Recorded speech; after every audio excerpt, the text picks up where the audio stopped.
Technology, Team Just Agriculture, and Agro-Environmental Education and Farmers Welfare Society, Punjab, I, Dr. Utkarsha Gaware, cordially welcomes you all to the sixth day of Agriculture 4.0, the future of farming technology and agripreneurship development, which is a 15 days international online training cum workshop program. This program is jointly organized by Shere Kashmir University of Agricultural Sciences and Technology Kashmir, Just Agriculture, and with Agro-Environmental Education and Farmers Welfare Society, Punjab. I'm very glad to announce that our co-partners for this program are more than 20.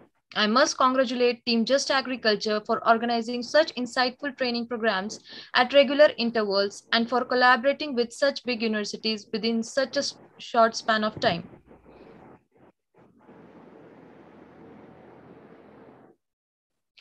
Now, coming to this session, I'm glad to inform you all that we have an international guest for our today's session, Mr. Mohammad Abdul Hafiz from Cairo, Egypt. But before inviting him for his talk, I would like to give a brief introduction of him. Mr. Mohammad is an agriculture graduate of Al Azhar University. He is a senior grower at La Farm in Alamandi, Kuwait.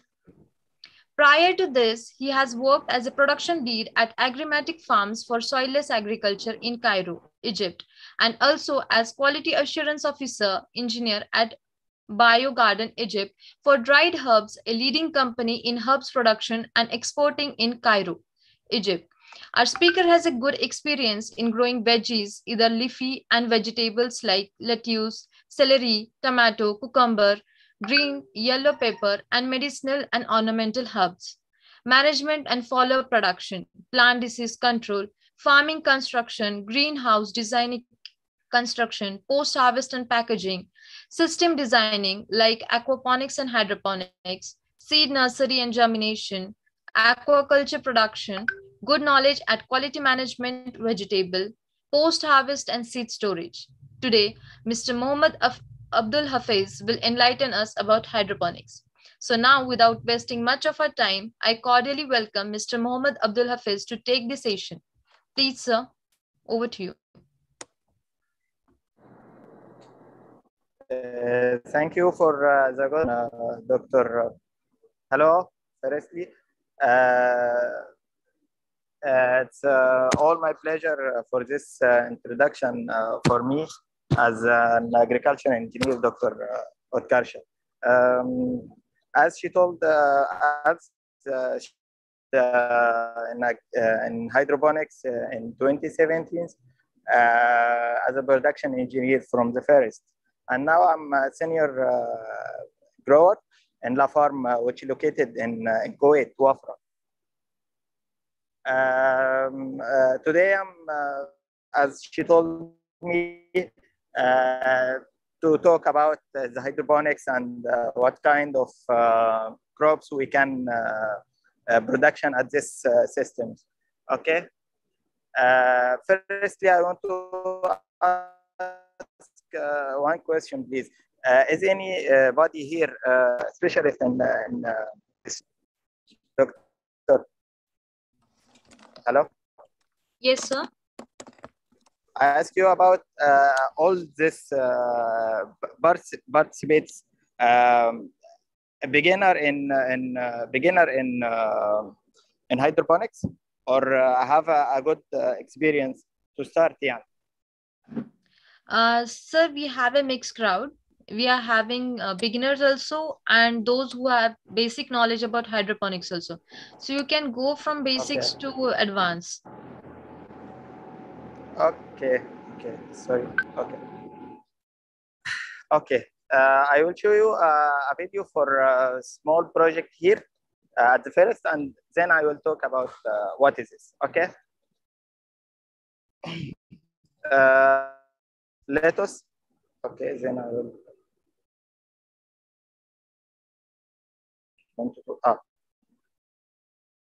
This our greenhouses. We produce lettuce here. Okay, it's called NFT, nutrient film technique. It's a simple kind of hydroponic technology. It's assembly.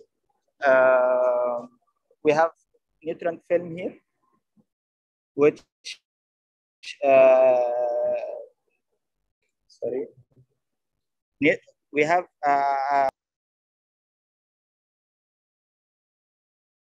here we have the nutrient solution there as 1 millimeter in this tube. Okay, the productivity here can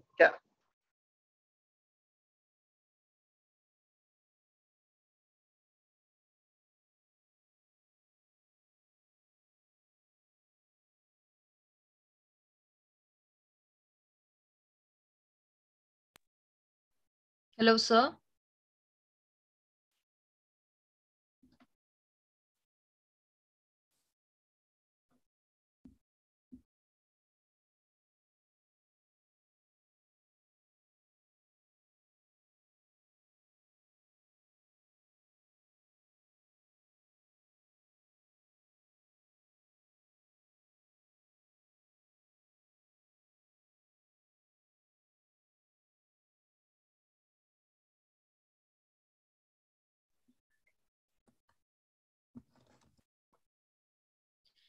Participants, kindly wait. I think our speaker has some technical issue.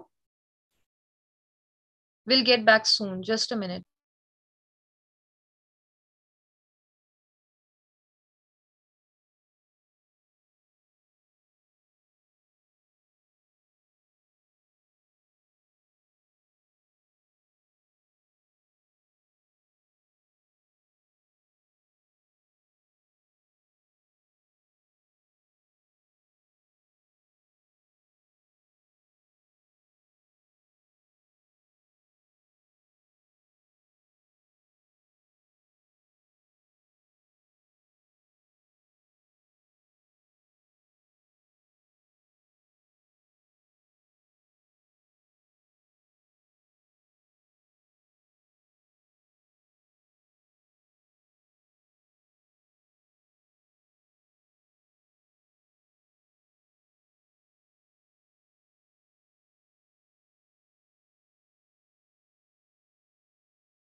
By the time our guest is joining, we'll have an interactive session.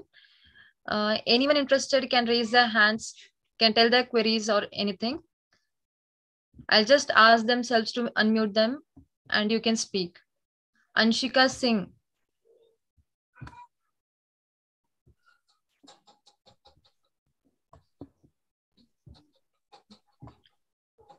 Anshika, are you there?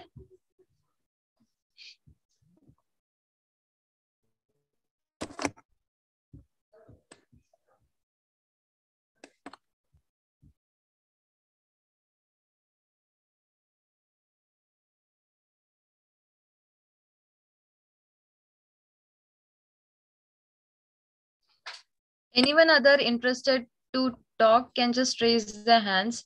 Okay, Avnish Verma.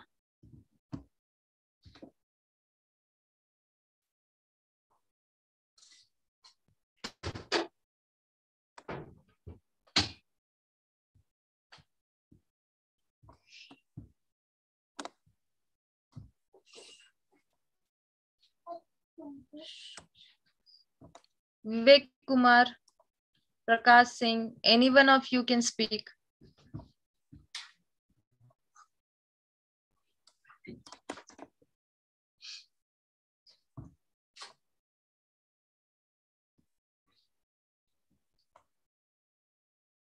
Six people have raised their hands, but none of the one is interested to talk or interact. And Gayatri, hydroponics basics and setup courses, both online and in-person sources, please.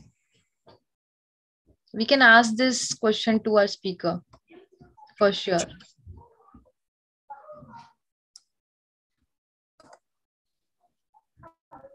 Yeah, anyone? You can also drop your queries or any questions in the chat box.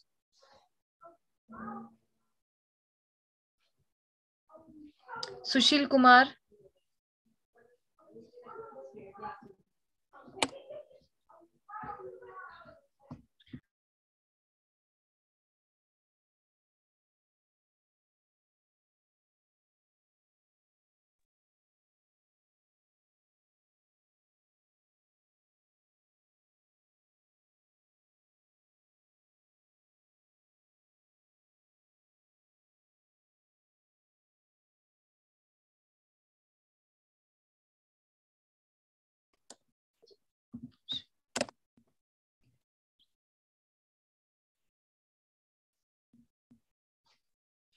Anushka Singh, ma'am, sometimes there are some questions you don't have. See, we try, मतलब हम लोग कोशिश करते हैं कि ज्यादा से ज्यादा क्वेश्चंस हम लोग गेस्ट तक पहुंचाए, बट टाइम शॉर्टेज के वजह से हम लोग सारे क्वेश्चंस नहीं ले पाते. बट ऐसा नहीं है कि गेस्ट तक जाते नहीं है, हम लोग गेस्ट को कन्वे करते वो सारे क्वेश्चंस.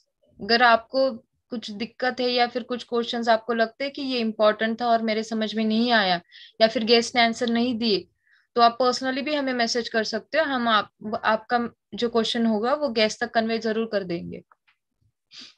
ठीक है अनुष्का?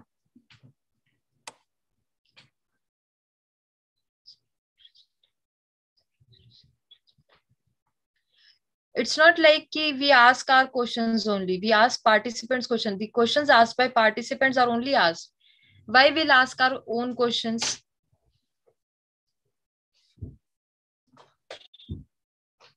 Any other? और कोई है जो बात करना चाहता है या फिर कुछ जो क्वेरी है? Please make sure lecture.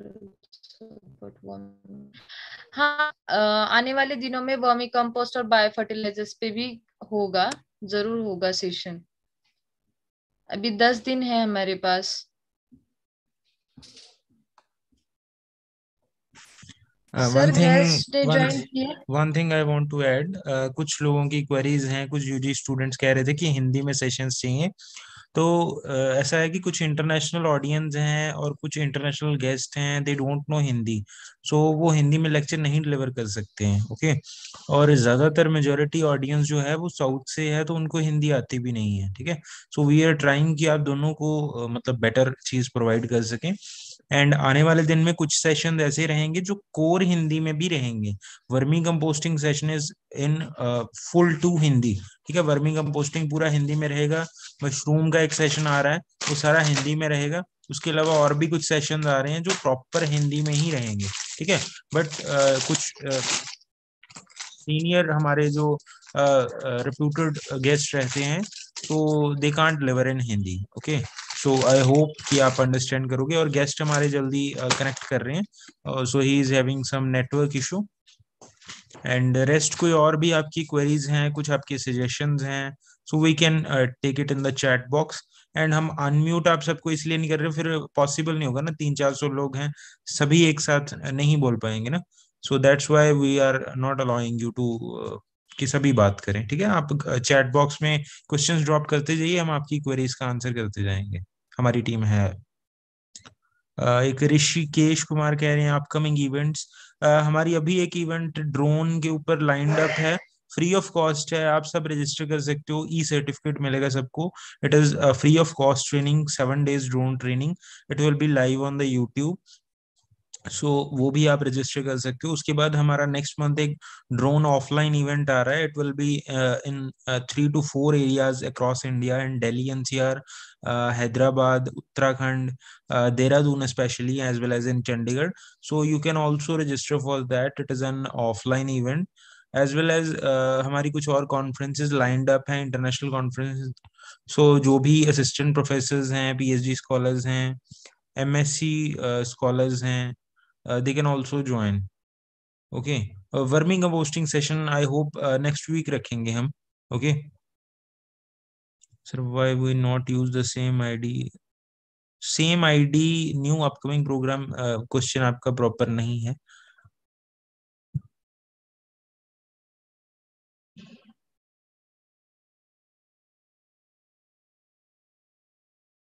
बाकी और कोई टॉपिक्स आप अगर ऐड ऑन करना चाहते हैं, या आपको लगे कि ये टॉपिक हमें ज्यादा इंटरेस्टिंग लग रहा है, so you can also drop that topic in the chat box.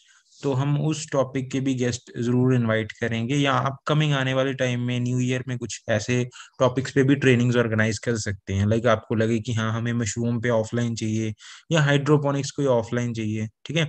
और आप में से काफी सारे students, most of the students are queries उनकी ये रहती हैं कि ऑफलाइन कुछ ट्रेनिंग हो।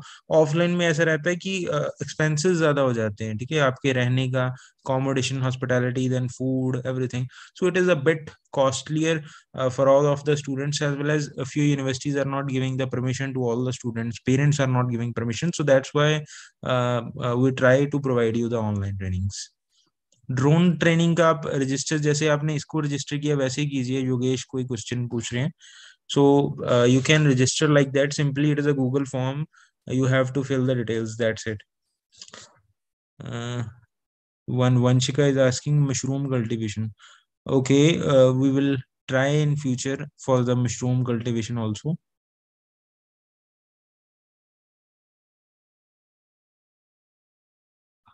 एक प्रकाश सिंह क्वेश्चन कर रहे हैं, मशरूम प्रोडक्शन में लिए कितनी इन्वेस्टमेंट चाहिए। देखिए ये आपके ऊपर है, आप कितने लार्ज स्केल पे काम करना चाहते हैं। स्टार्टिंग आप 10,000 से भी कर सकते हो, और बाकी आप इन्वेस्ट ज्यादा से ज्यादा कर सकते हो, बिकॉज मशरूम और वर्मिंग कंपोस्टिंग में ज्यादा आपको स्टार्टिंग में इनिशियल कॉस्ट नहीं चाहिए, ठीक है। आप 5 to 10,000 में एक स्टार्ट बिजनेस कर सकते हो, ठीक है। तो उसमें ज्यादा अमाउंट की जरूरत नहीं है, और ज्यादा आप लार्ज स्केल पे करना चाहते हो, only then you will require. Yogendra पूछ रहे हैं ड्रोन ट्रेनिंग में 4 से 5 कंपनीज हैं हमारी, जैसे धनुका है और भी कंपनीज हैं, और उसके अलावा वीएनएम के भी परभणी की टीम रहेगी। लिंक्स आपको हमारी टीम से व्हाट्सएप से मिल जाएंगे, ठीक है, ड्रोन ट्रेनिंग के।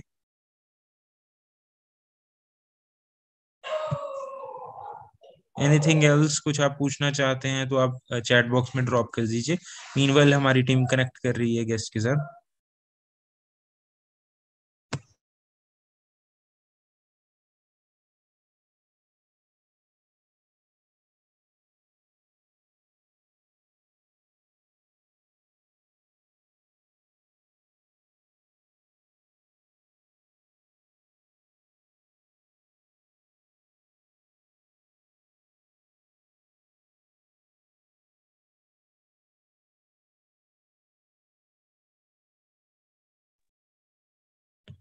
या few of our participants are asking about this certificate.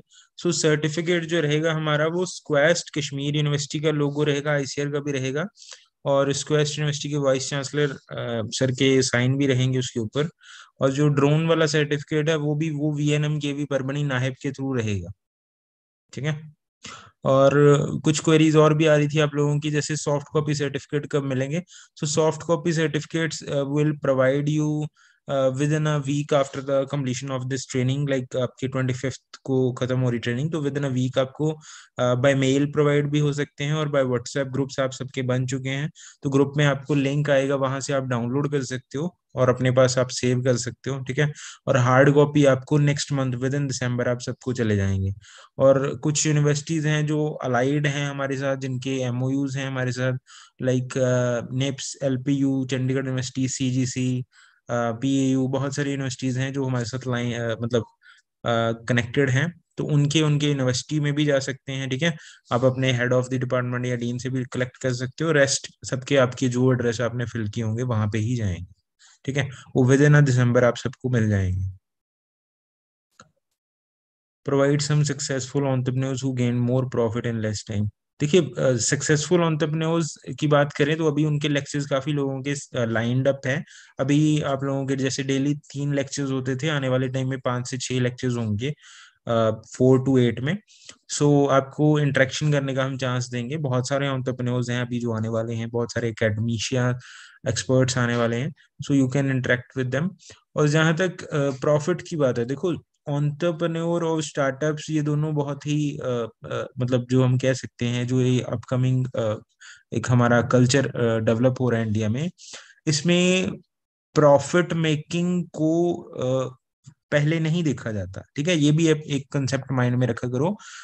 जो भी स्टार्टअप होता है, जो भी एंटरप्रेन्योर होता है, वहां पे प्रॉफिटेबिलिटी बाद में देखी जाती है। पहले ऑडियंस और कस्टमर को कनेक्ट करना हमारा इंपॉर्टेंट होता है, ठीक है।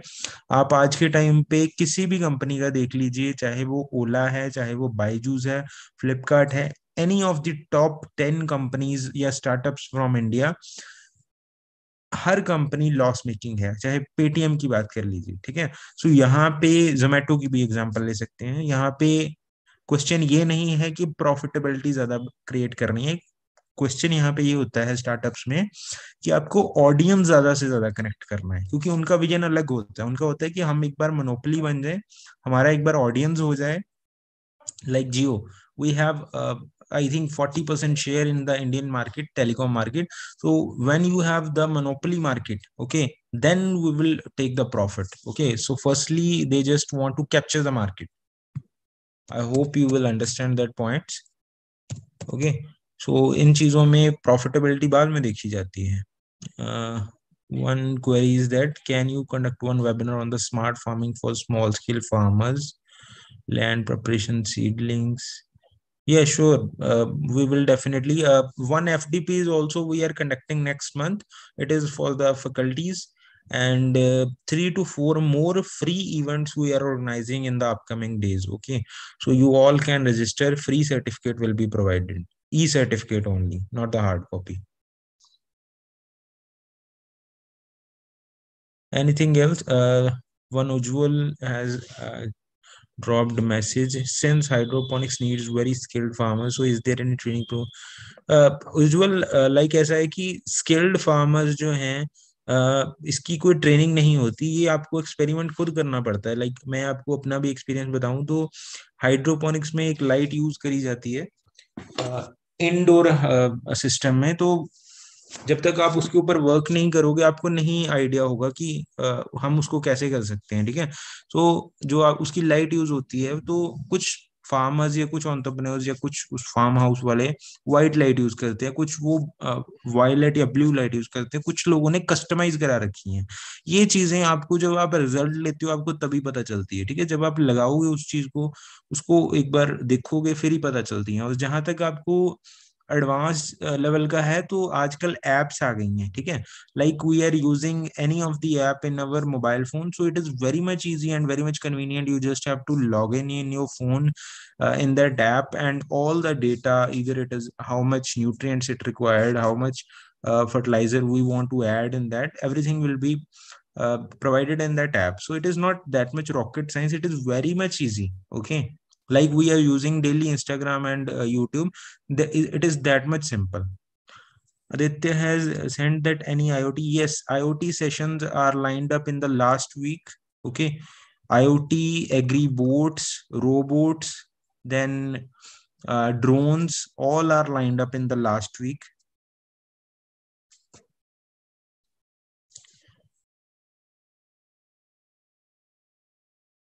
We are unable to view the we have sent you all the PPTs in your groups. Okay, so don't ask again and again for the PPTs. We have sent you, I think, almost all the PPTs that we received from the guest, and those who are not sending us the PPTs, so we have not sent yet.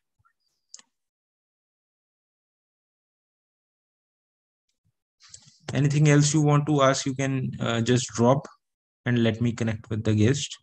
Kindly suggest some app name for the nutrient like ऐसा होता है कि Satish apps ऐसे नहीं होती हैं कि कोई भी आप ऐप को इंस्टॉल कर लो हाइड्रोपोनिक्स वगैरह के लिए। उसमें ऐसा होता है कि आप जिस कंपनी से लगाओगे वो सेटअप, ठीक है, लाइक हाइड्रोपोनिक्स का सेटअप अगर आप लगा रहे हो, उसमें आप जो सेंसर्स यूज कर रहे हो आईओटी बेस्ड, वो आप किस कंपनी से लगा रहे हो। जैसे एक फार्म वेव करके कंपनी है, ठीक है, बहुत सारी कंपनीज हैं इंडिया में मार्केट में। तो आप जिस कंपनी का सेटअप लगाते हो उनकी अपनी ऐप होती है, ठीक है। जैसे अभी इंडिया में राइज एंड ब्रायो हाइड्रोपोनिक्स, वो बहुत बड़े प्लेयर हैं, ठीक है, और उनके दोनों के सीईओज एंड फाउंडर्स हमने एक सर का तो लेक्चर कवर कर दिया है, एक आज ही शायद आने वाले हैं, ये कल आएंगे। तो उनकी अपनी एप्स होती हैं, ठीक है। ये नहीं है कि आप कोई भी इंस्टॉल कर लेगा, उसमें प्रॉपर एक्सेस दिया जाता है, ठीक है। आपने शायद एक क्रॉपिन ऐप सुनी होगी। क्रॉपिन एक कंपनी है इंडिया की, साउथ इंडिया आईआईएम बेस्ड, एक लड़के ने स्टार्ट करा था। आज वो बहुत सारे कंट्रीज में, इवन मिडल ईस्ट और अक्रॉस द वर्ल्ड काम कर रहे हैं। क्रॉपिन भी ऐसा ही है, एक वो तो गवर्नमेंट को ही सर्विसेज प्रोवाइड कर रहे हैं। उसके अलावा हमारे चंडीगढ़ से एक थी, वो भी अभी काफी पॉपुलर हुई है। सो it is not the thing that कि हम ऐप का एक्सेस कहीं से भी ले सकते हैं, ठीक है, because it is a paid things. Okay, it is, ये एप्स ऐसे ही नहीं बन जाती, ये रिसर्च होती 5-6 साल की पहले, बहुत सारी टीम होती है इसके पीछे। तो एग्री एप्स बहुत बड़ा एक नेटवर्क है, आप बहुत सारी एप्स हैं। सो आपके वो जब जब वो उन चीजों को यूज करते हो, फिर आपको यूज टू हो जाते हो, ठीक है। लाइक आपको मैं एक छोटा सा एग्जांपल देता हूँ, क्रॉपिन ऐप कैसे बेनिफिट दे रही है, ठीक है। क्रॉपिंग ऐप क्या करती है, अब जैसे फार्मर्स से पुराने टाइम में आपको क्या होता था, फील्ड में जाके आपको मेजर करना पड़ता था कि हमारी फील्ड में कितना एरिया है, what is the length, what is the, so हम एकड़ में उसको एग्जैक्ट मेजर नहीं कर पाते थे, ठीक है, what is exact in acres in hectares. Okay, so but Cropin ने क्या कर दिया है, हमारा जो जियो सैटेलाइट्स हैं उनको कनेक्ट कर दिया है। So now we can just log in our app, you can measure each and every inch, each and every meter of our field. Okay, it is very much easy. I have used that app. It is very much convenient for the user. So now a farmer can measure the field. He can check the temperature, pressure, humidity, what is the nutrient requirement, what is the NPK requirement, macros, micros, each and everything we are getting on the app. Okay, then few are asking, in the last 5 days in technical some basic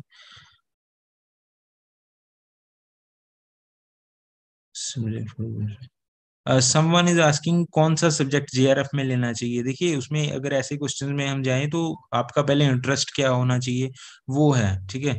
आपका जहाँ जो जिस भी चीज में interest है पहले तो उसमें जाइए, और अगर उसका एक रिव्यू ले लीजिए अपने कुछ सीनियर्स से, ठीक है, क्योंकि ये डिपेंड करता है, ठीक है। कुछ चीजों के टफ एग्जाम्स होते हैं, कुछ के नहीं होते हैं, कुछ में कंपटीशन ज्यादा है। जैसे एग्रोनॉमी हॉर्टिकल्चर में ऑब्वियस ही बात है, कंपटीशन बहुत ज्यादा है। स्टैट्स में चले जाओ, कंपटीशन होता ही नहीं, कोई जाता ही नहीं है, बट ये है कि उसमें उतना आपका सब्जेक्ट भी टफ हो जाता है फिर, ठीक है। तो इसमें आप पहले अपना देखिए, आपका क्या है, आपका माइंड सेटअप क्या है, आपकी जो पर्सनल क्या है, लाइक आपका इंटरेस्ट किस में है, और आप कितनी प्रेपरेशन कर सकते हो, टाइम कितना है आपके पास।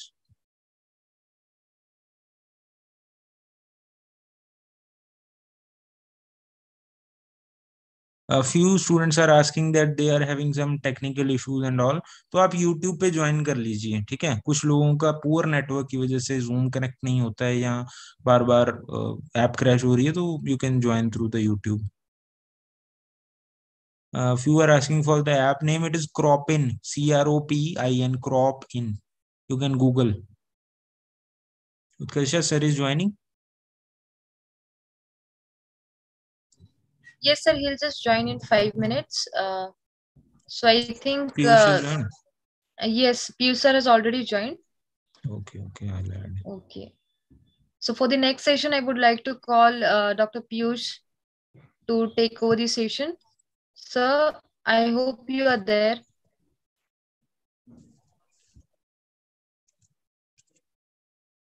Anushka Singh is asking JRF के लिए how to prepare for the horticulture and agriculture exams and how is JRF different from MSc. देखिए आपको अनुष्का, आपका जो क्वेश्चन है ना, आपको बहुत बड़ा एक डाउट है।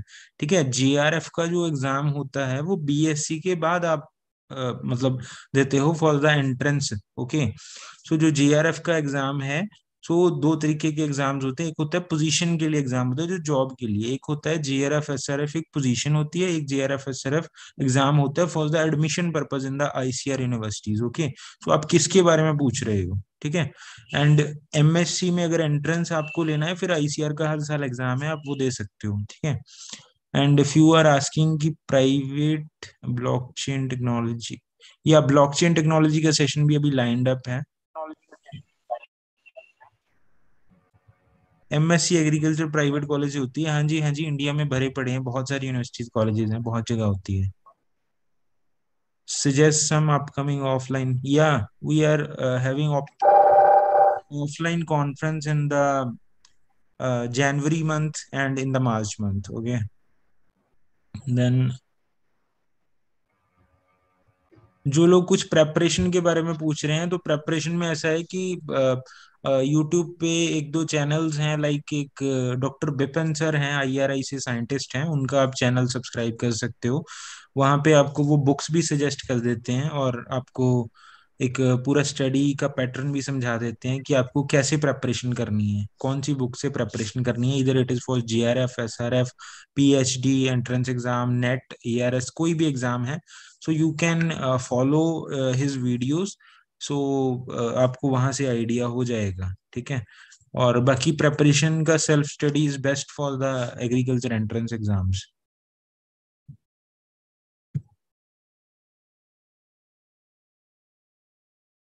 BSc एग्रीकल्चर ग्रेजुएट करना, MSc Sushmita, I think MSc agriculture engineering नहीं, MTech एग्रीकल्चर इंजीनियरिंग होती है, जो हमारे नॉर्थ में है, साउथ का मेरे को नहीं आइडिया। सो MTech इंजीनियरिंग के लिए तो BTech होना रिक्वायर्ड है, not BSc agriculture. Okay, eligibility is BSc, not BSc, it is BTech agriculture.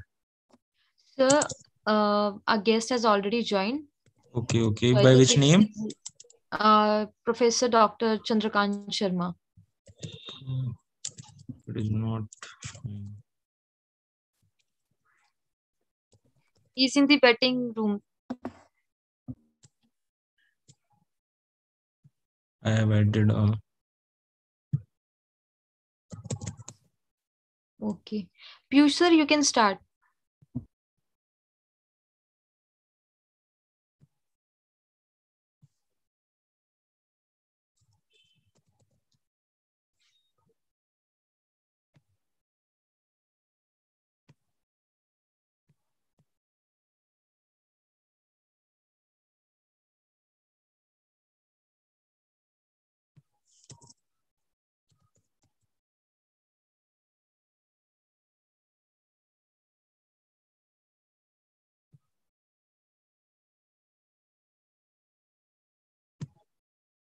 Piyush, you can start.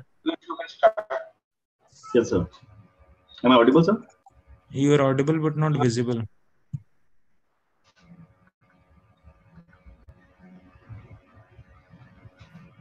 Is it okay now, sir? Yeah, perfect. You can start. Okay. Thank you, sir. Welcome to the second session of Just Agriculture training. I would like to welcome our second speaker of today's session, Professor Dr. Chandrakant Sharma, sir, the Dean of Faculty of Science, Kalinga University, Raipur, Chhattisgarh. Sir is having a specialization in bioprocessing engineering, nanotechnology, molecular biology, and sir has done his PhD in biotechnology along with MTech in biotechnology and also the Masters of Science in Agriculture in Horticulture Department along with BSc Agriculture. Sir is having a vast experience of 16 years in teaching and research and also guided many postgraduate students, more than 10 students. Along with the deanship, Sir is also a member of various committees and has chaired all the committees of his college, university, such as Departmental Academic Committee, Institutional Board of Studies, Institutional Research and Development Committee. Sir has also completed a UGC-funded project on therapeutic efficiency of jaggery against oxidative stress induced by model hepatotoxic, funded by the UGC New Delhi. Sir has also been awarded by the Best Teacher Award from Hindustan Agriculture Research Society, Uttar Pradesh in 2021. Sir has taken a various membership in the reputed society. Along with Sir was also been awarded by the Best Faculty Award through Global Education and Corporate Leadership from the Society of MIET, Meerut, Uttar Pradesh, India on 23rd December 2018. Along with this, Sir has delivered a various number of lectures as a co-speaker, expert lecturer, and has also visited many national and international conferences and deliver a various number of papers and presentation there. Along with this, Sir has published more than 72 reputed research paper in national and international journals, and also guided more than 10 students, and has been also a member of editorial board and review of various journals more than 8. So this was a brief introduction of our speaker, sir. Now I would like to invite you to deliver your vast experience and bless the audience. Please, sir, over to you. Hello, am I audible? Yes, sir, audible. So thank you very much for giving the nice introduction. Very good evening to all of you. This is Professor Dr. Channelize Sharma. I am very much thankful to the team Just Agriculture, especially Dr. Gavre, who has invited me to talk with the young minds. Today, I am going to discuss something about the tool, how these are useful in the farm management. More specifically, if I say in the today's agricultural scenario, we can say that. So with these, I want to share the presentation, which I want to give some idea about the terms.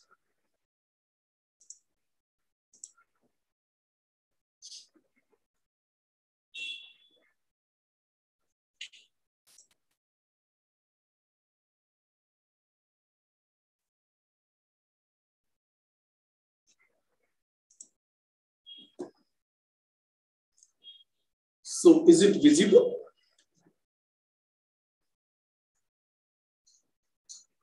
Yes, sir, it is visible. Thank you very much. So today I'm going to discuss about the drone technology, how this is helpful in the farm management. If you see, we are discussing about the sustainable development, which is the agenda at the global level. Why we need the sustainable development? Because we have to develop in a way which will be sustained for a long time without disturbing the flora and fauna which are available on the earth. For that, we take different kind of measures for the sustainable development. Excuse me, sir, sorry to interrupt, but your screen is not visible. I think it is a technological glitch, you know. Yes, sir. Because I'm so you can just share your PPT, and by that time you can just have a talk, and our technical team will handle your PPT. Is it visible now? Yes, it is visible now. I think so. There may be some issues whenever we go for the full escape or the slide screen, slide share. Yes. Slide show. So Sir, you can mail us your presentation. We will share from our side. I think so. I can carry on. Now. Okay. Okay. I have given some information to my team. If they will share, then you will receive. Okay. So in between, I'm going to discuss about that. Okay. So they will share. The technologies which we are discussing, or the technologies which we are considering for the development of the agriculture, more or less, if you see, it is related with the productivity. It is related with the conservation of the soil and water with the reasonable costs of food and fiber. The technologies which are involved for improving the soil fertility, for improving the water availability and the efficiency of use, that means judicious use. It is also, whenever we use some kind of the technologies which are related with the agriculture, that is related with the reduction of the food losses, as well as these technologies enables farmers to modernize as this becomes feasible to them. That means that should be cost effective for the farmers. Nowadays, you are very much aware that the nano fertilizers are in use. To the best of my knowledge, in the participants, we have a variety of the people, we can say that. These are some students, some teachers, as per the information which I have received. So they are very much aware. Now we are using the nano fertilizers, nano urea, which has been launched by the government of India. And now we can see the development of the different technologies which are involved in the agriculture sciences, we can say that. And at last, not the least, use of the drones. And more specifically, if I say the agriculture drones. If you can recall these SDGs, which are proposed by the United Nations, there are 17 goals which we want to fulfill. No poverty, zero hunger, good health and well-being, quality education, gender equality, clean water and sanitation, affordable and clean energy, decent work and economic growth, industry, innovation and infrastructure, reduced inequality, sustainable cities and communities, reasonable consumption and production, climate action, life below water, life on land, peace, justice, and strong institutions, partnership for the different goals. So these are the 17 goals which we have to fulfill in a judicious manner as well as in time-bound manner. So if you see the involvement in the agriculture, the involvement of the persons in the agriculture, having no time, or we can say we are having the short of time for fulfilling such.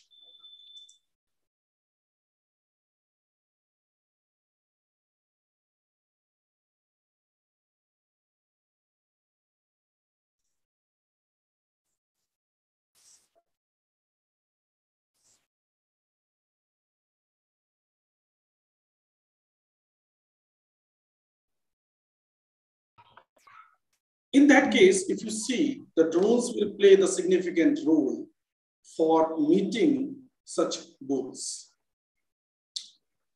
The students, those who are studying the science, whenever they think about the science, there are different kind of the terms comes into the mind, like as biology, genetics, organisms, synthetic, engineering, blah, blah, blah. So we are using the modern science by using the different organisms, by using the engineering principles to develop the ecosystem for the research and development in the agriculture also, to give a healthy food for the human being. The researches are going on, and this is the timeline through which we have developed to the different eras till the nanotechnology, and now we are living in the drone technology. So if you see, the term drone has been used from the early days of aviation, being applied to remotely flown target aircraft, used for practice firing of the battleship guns. So basically, whenever these terms were used, they have used for this purpose. And then the new term came into the existence, but in routine language, we say the drone, but it is unmanned aerial vehicle. An unmanned aerial vehicle is defined as powered aerial vehicle that doesn't carry a human operator. So the pilot will not be in the vehicle, the pilot may be on the ground, or it will be remotely operated. Use the aerodynamic forces to provide vehicle lift for lifting the forces which are utilized in the aerodynamic manner. And there are different kinds of the shapes, there are different kinds of the sizes, we can say that. Can fly autonomously or be piloted remotely from the ground. It can be expendable or recoverable and can carry a lethal or non-lethal payload. It is related to the war, lethal and non-lethal. But nowadays, we are using the drones for the different purposes. One is the agriculture.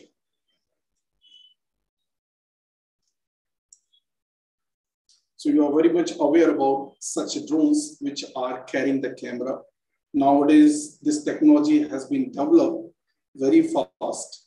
It can carry the human being also. In place of the material for spraying on the crops, they can carry the human being, they can carry the medicines, they can carry the other materials from one place to another place.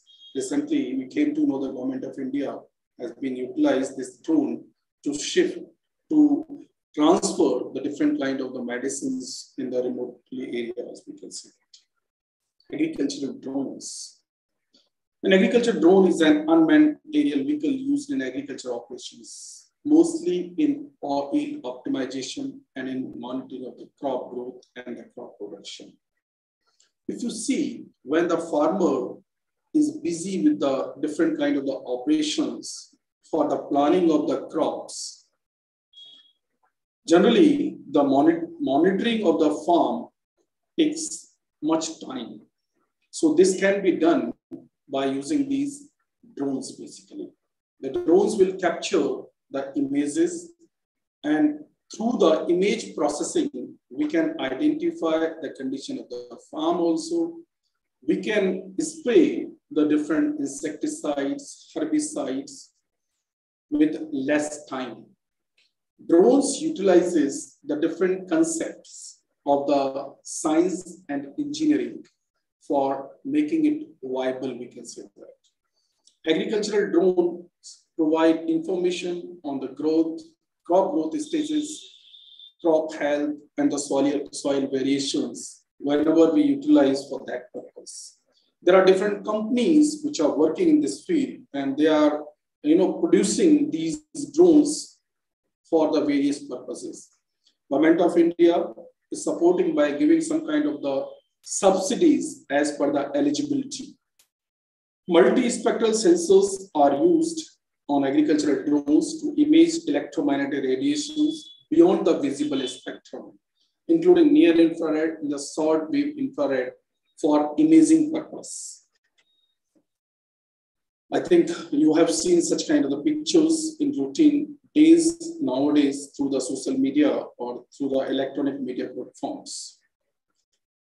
But there are some issues which are related with the drones, we can say that, because in India, DGCA involves for giving the permission, and there is a particular height through which we can fly these drones, and it varies from country to country also. The use of agricultural drones has ethical and social implications. One benefit is that they are able to monitor and control the use of pesticides properly. This allows minimizing the environmental impact of the pesticides, because we can use the pesticides in the proper manner, we can say that, in less quantity, we can say, or in the proper quantity, we can say. So no excess use of the pesticides or herbicides will be done with that. However, drones do not require permission to fly over other person's property at altitude of under 400 feet. This varies from countries to country. They may have microphones and the cameras attached, and the resulting concern for the potential privacy violation. So this is another concern which are related with the drones, has caused some opposition towards the drones. Other companies might start flying their drones in the unregulated areas to survey their competitors and the condition of their crops and the agricultural yield. This is another reason for discussing about the drone suitability.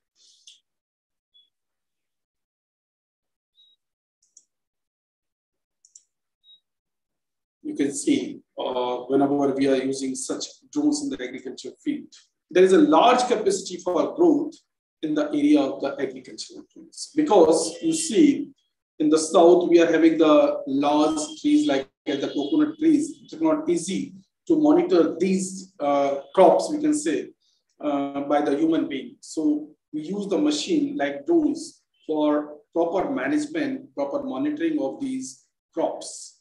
With technology constantly improving imaging of the crops, we need to improve as well also, because here the image processing involves. With the data that drones record from the crops, the farmers are able to analyze their crops and make educated decisions on how to proceed given the accurate crop information. Presently, the drones which are available, these carry almost 40 liter to 60 liter material for spraying. This can be enhanced for the further purposes. Software programs for analyzing and correcting crop production have the potential to grow in this market. Farmers will fly a drone over their crops, accurately identify as issue in the specific area and take the necessary actions to correct the problem. So that is the kind of the applications we can presume with the farmers. This gives the farmer time to focus on the overall task of production instead of spending time surveying their crops, so they can plan properly.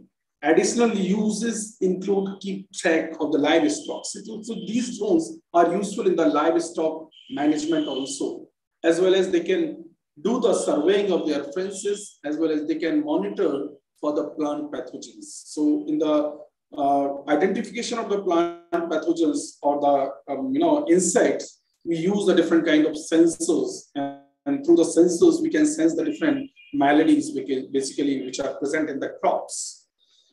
Both the purchase and maintenance cost of modern drones make them too expensive for small farmers in the developing nations, so which has to be think by the different governments.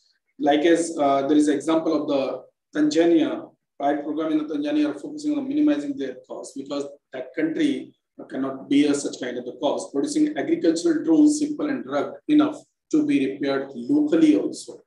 A research team from Washington State University has developed an automated drone. They have developed the automated drone system, which can deter the pests like crows or the European stingers from feeding on grapes and other crops. The birds could be scared off by the drone's noise because there are some crops which need such kind of the noises to get rid of such kind of the problems through the birds.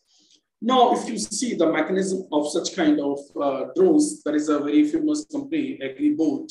They are using such kind of the system. So they have the different kind of the system for the identification of the farm, how the shapes of the farm can be developed, can be utilized for the different farming system. They use the different kind of the radar for their topological information of the land, how it can be utilized for the different crops also. They use the different kind of the technology like the collision avoidance, because whenever the drone is flying, it can collide with some kind of the objects. So such kind of technologies, they are involving some companies here. That is the AgriBot company, we can say that. Our students study the precision agriculture, how we can produce something precisely by using the different technologies. So they are using this kind of image processing softwares for such kind of purpose, and as well as to spray the insecticide at the particular location in place of spraying to the the whole field or the whole area. Such precise spray can be utilized by such kind of the technologies. So it is new enough, and it is utilizing the various developed technologies for their viability, for increasing the productivity, for saving the time of the farmers. So in place of going in detail into the mechanism, the parts which are involved, I think that is not part of ours basically, because it involves the mechanical engineering as well as aeronautical engineering. for such kind of purpose, but how we can utilize such, it gives a kind of glimpse for this kind of information with the drones. So this is the picture in the close as the drone which are utilized. So if you see, the drones are utilizing for the various purposes, like as for the spraying of the pesticides, for spraying of the fertilizer, for broadcasting of the seeds, for monitoring of the farm, as well as we can spray the disinfectant. These are not restricted with this. So basically, these are some references. So thank you very much for hearing me. Actually, as per the earlier time, this was the time for discussion. So thank you very much.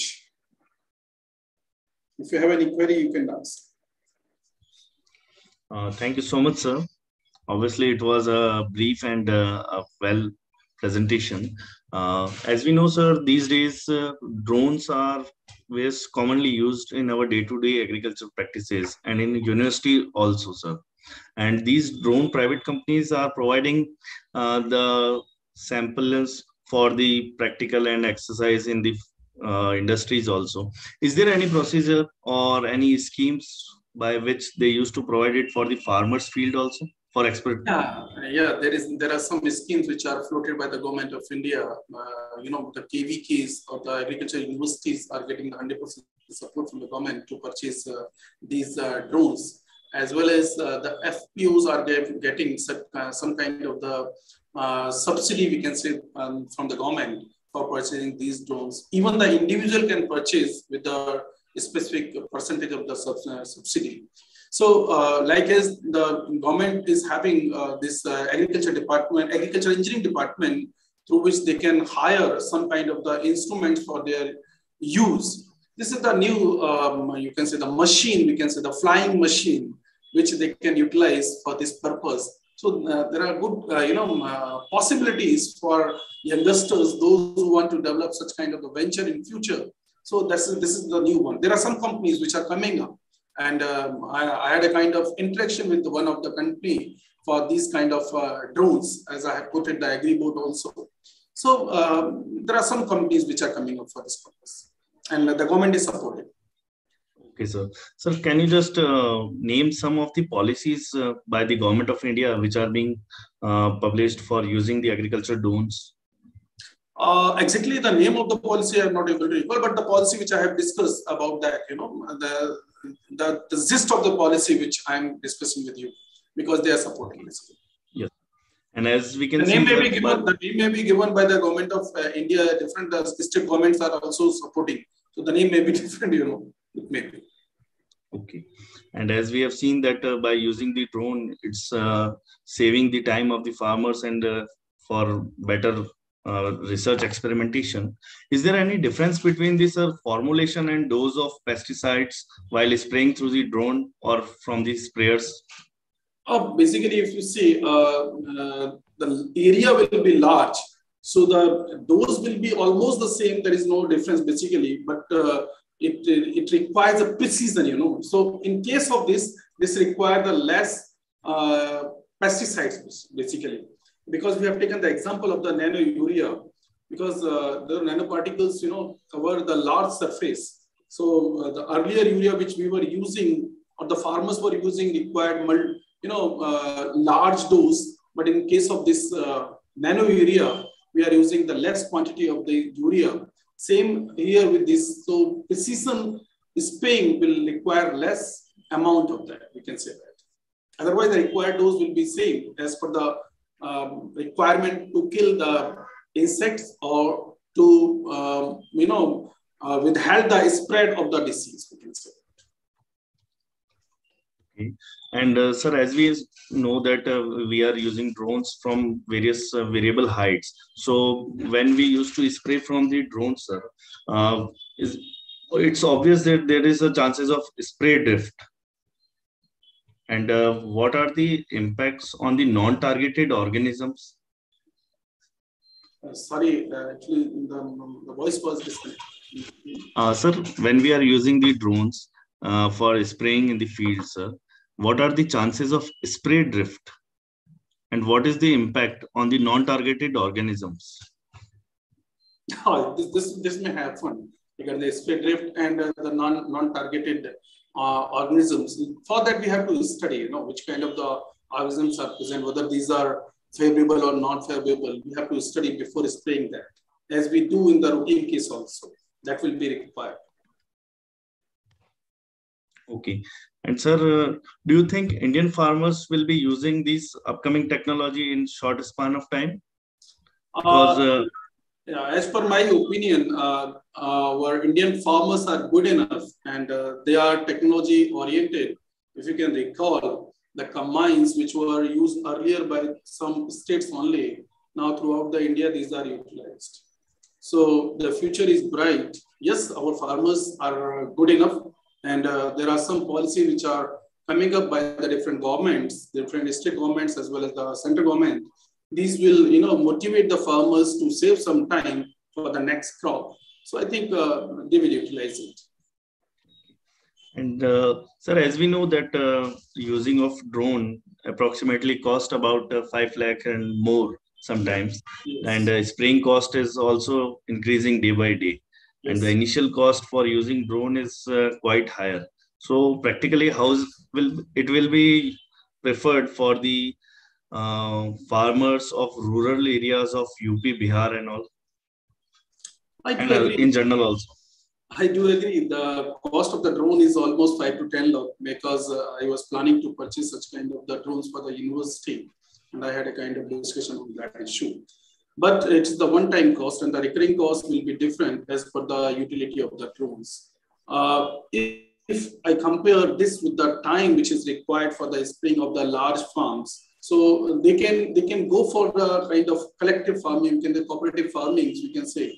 So collectively, they can hire the drones for spraying purpose. Then the farmers can utilize, so they can bear the cost collectively, we can say that. So that is a kind of option. Even the government is supporting for that purpose.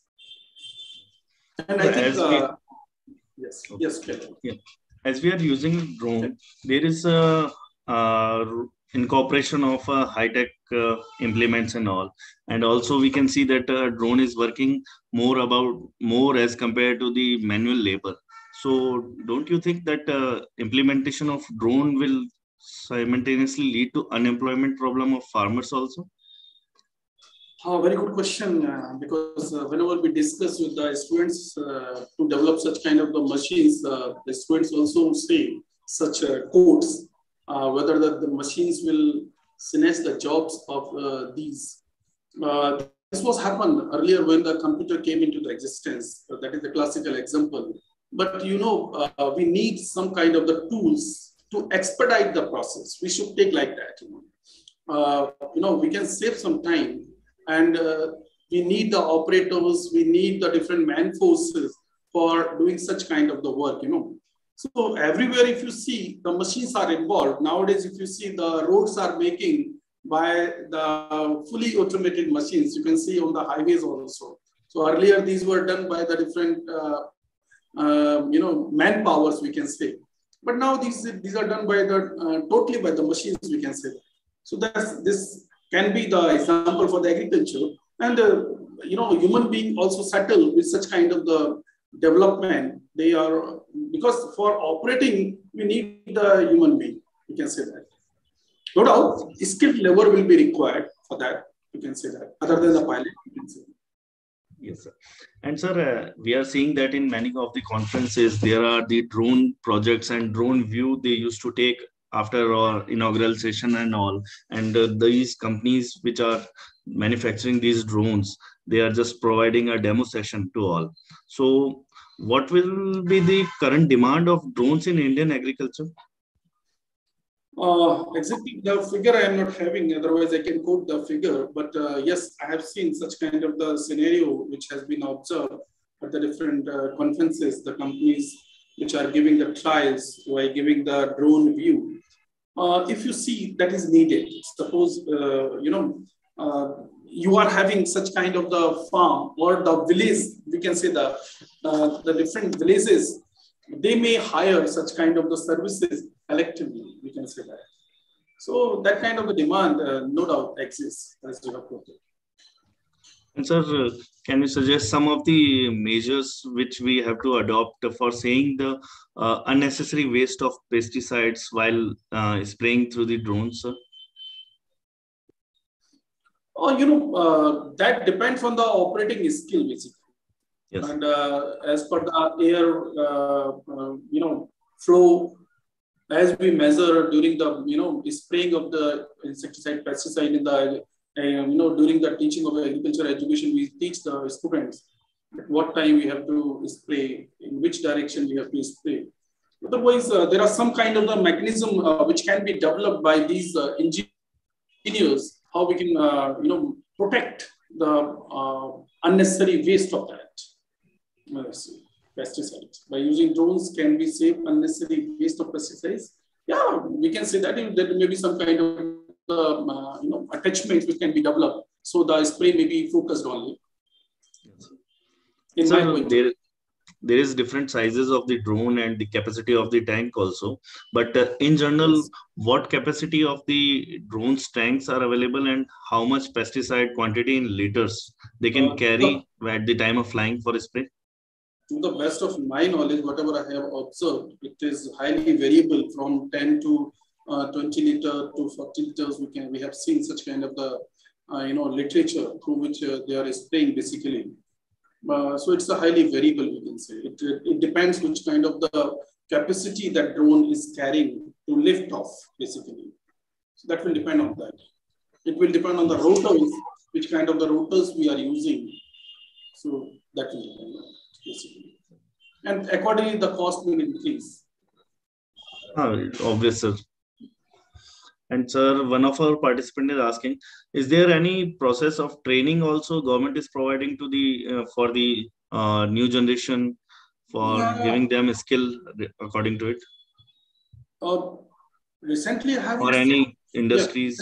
Recently, yeah, industries are providing. Government, I haven't seen providing such kind of training, but in future it may be provided because right now the companies are involved. For the industries are involved. This drone making. So companies are providing, I'm sure, because the different companies are providing such kind of a training. Even, DGCA is involved in that process because everywhere you cannot fly this drone. And there is a kind of registration process for the drones also.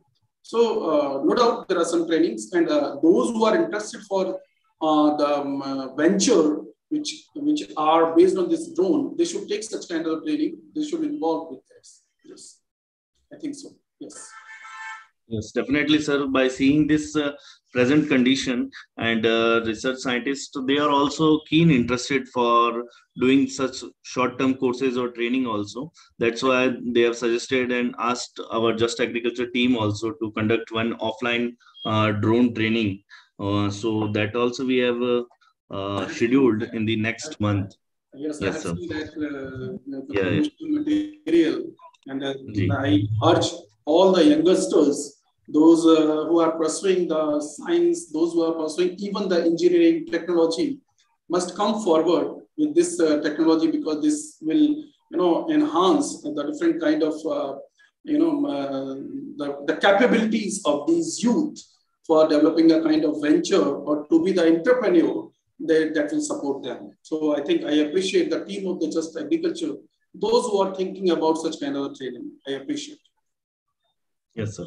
That's why we have also, on the demand of the participants only, as we used to float the feedback form of each and every day and each and every session, we used to ask to our participants that what were the major advantages and what were the key points you learned about and what are your interests or the suggestions for the upcoming events. So they have just suggested us to many of the participants have requested us to please organize on drone and all.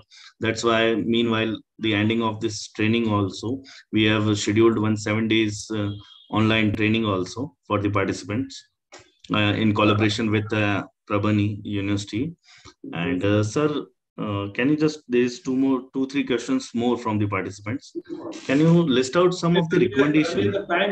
Earlier the time was decided different. So I have planned, the events as per the availability. So that is the reason. Yes, please. Yes, sir.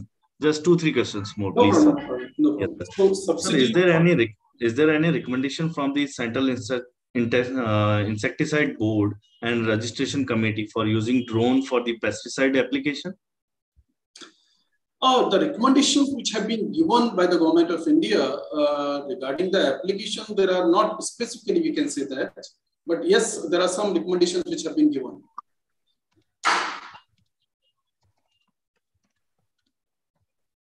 Hello? Hello? Yes, sir. Yeah, there are some recommendations. Yeah. Okay. And sir, what is your advice for the young agriculture student if they want to opt agribusiness in this and their career for the drone and all? As I have quoted earlier, also this is the new emerging field. Like as I have quoted, regarding the combines and the harvesters, there are some youth which are open their companies in that field. So in future, you will see the different companies in the field of the drones, those who are operating in this field, because everyone wants to save the time. The farmer is not having the sufficient time, even because the farming requires huge effort. There are lots of problems with the labors also, no doubt. In some areas, finding the labor, agricultural labor is quite tough. So in future, you will see, because the sowing time, the reaping time is almost same for the different crops. At that time, there is a kind of a need of R for this, drones. They can develop. And sir, yes, sir. Two of our participants have raised their hand. We asked them to send their question for the chat, but they have raised their hand. Mr. Ujwal Arunurag, you there? Very disciplined. Yes, sir. I appreciate. Yes, please. Ask Sir, your question to the experts. Good evening, sir. Good evening, Bachcha. Sir, what are the subsidies for the drone and what are the criteria to avail the subsidy plan regarding agriculture? As I have quoted, the subsidy for the KVKs for the government organization is almost 100%. FPO almost 75 to 50%. Subsidies provided by the government, and for the individual, the subsidy is less basically. So you can search in the Government of India website. The specific information will be given for that. Thank you. Because it's quite sometimes the subsidy criteria changes, so that's why. Sharp Singh, you there? Yes, sir. Yes, please ask your question.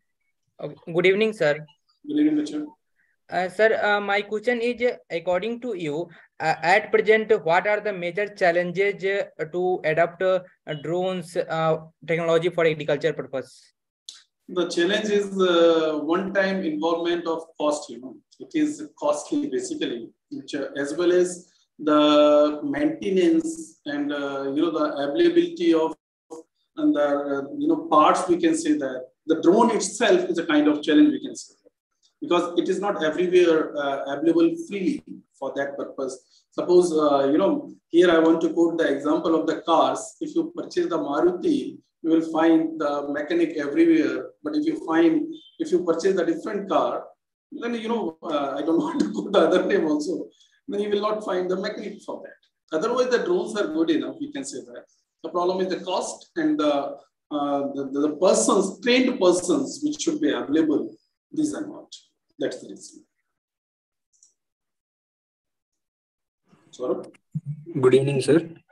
Yes, good evening. Good evening. Sir, actually, my doubt was where we can find the drone licensing, where we can get that drone licensing. And there are some companies which are providing the license of the drone whenever you purchase, basically. So they are doing such kind of a licensing. Otherwise, the DGCA is involved in the licensing purpose. Now the DGCA is involved in this drones basically. And everywhere in the different countries also, now their civil aviation department is involved. Because it's a flying body, unmanned flying body. So DGCA is in. Next, Sajad, you there? Sir, you are delivering and answering the participants, so they are very curious. Only 2-3 questions are more, sir. Please. Good evening, sir. Sajad, you there? Good evening, Yes. Good evening. sir, my question is that has the government made any department or hired some persons for farmers? Yes, nowadays the agriculture universities are doing such, their KVKs are purchasing. Their KVKs are purchasing because the government is giving 100% subsidy to purchase the drones. Do they provide training for farmers? A training part, I'm not sure whether they are providing or not, but the companies which are providing these drones, they are providing, as well as the, just agriculture is providing the training, Yes, sir. Like as the, whenever you purchase some machine, sophisticated machine, the respective company provides the training how to operate. Okay. Shana Sharma, you there? Hello. Yes. So there are any drone uses for small scale farmers, and how can they be used? As we have discussed, for the small scale farmer, individually, I think that will be the Herculean task for them to, meet with such kind of expenses, but collectively they can meet the expenses. Because it is better to use with the large farms, whenever we are using the drones. For the small farms, no doubt we can use, but it will be highly useful if we use the large farms. Like as the Australia is the example, they use the different machines, flying objects for the management of their farms because they have the large farms. At our part, no doubt, it is our condition that we are having the small farmers, so they can collectively use such kind of the services as they use the different services also. Good evening, sir. Good evening. So my question is that how much amount of manual involvement will be replaced by the drone technology? If I say not in the percentage, because it will vary. It will vary as per the crops, basically, if you see that. And the percentage will be higher. Regarding the replacement, I should not say the replacement, that will be the enhancement of the efficiency, we can say that. The saving of the time, because the manual involvement will be involved in the spraying only. You can do the spraying, capturing the images, but the rest of the things will be done by the human only, by using the machine or by hands only. So that will depend on the crops. Thank you, sir. Most welcome. Thank you so much, sir. Good evening, sir. Good evening. Sir, I have a question. Yes. Sir, I just want to ask कि अगर किसी India में किसी को drone pilot बनना हो तो उनको कोई पर्टिकुलर कोर्स करना पड़ता है, लाइक लाइसेंस लेना पड़ता है, और अगर किसी फार्मर को परचेज करना हो अपने लेवल पे तो क्या उसको भी वो कोर्स और वो लाइसेंस सब कुछ करना पड़ेगा, पूरा प्रोसीजर के थ्रू जाना पड़ेगा? एक बार आप बता देंगे तो अच्छा हो जाएगा। आपने बहुत अच्छा क्वेश्चन पूछा। अगर आप देखें तो पायलट बनने के लिए भी बेसिक जो आपको एलिजिबिलिटी है वो 12th क्लास है। You can become the pilot. 12th में आपके पास फिजिक्स होना चाहिए, मैथमेटिक्स होना चाहिए, और एक जो ट्रेनिंग है, जो रिक्वायरमेंट वो आप करके पायलट बन सकते हैं। अब यहाँ पर अनमैन्ड व्हीकल जो है उसको आपको फ्लाई करना है ऑन द लैंड ओनली। सो ऐसा कोई स्पेसिफाइड रिक्वायरमेंट नहीं है, बट हाँ देयर आर सम कंपनीज वो ये सब कराती है कि आप उसको कैसे ऑपरेट करेंगे, ये सारी ट्रेनिंग्स देती है। लाइक एज अगर हम किसी लैबोरेटरी में कोई सपोज आपने HPLC लिया, आपने GC लिया, आपने कोई सोफिस्टिकेटेड इंस्ट्रूमेंट लिया, तो वो कंपनी आपको XRD लिया तो आपको ट्रेनिंग देती है कि आप इसको ऐसे ऑपरेट करना है, इसकी ये फंक्शनिंग है, इसकी ये फंक्शनिंग है।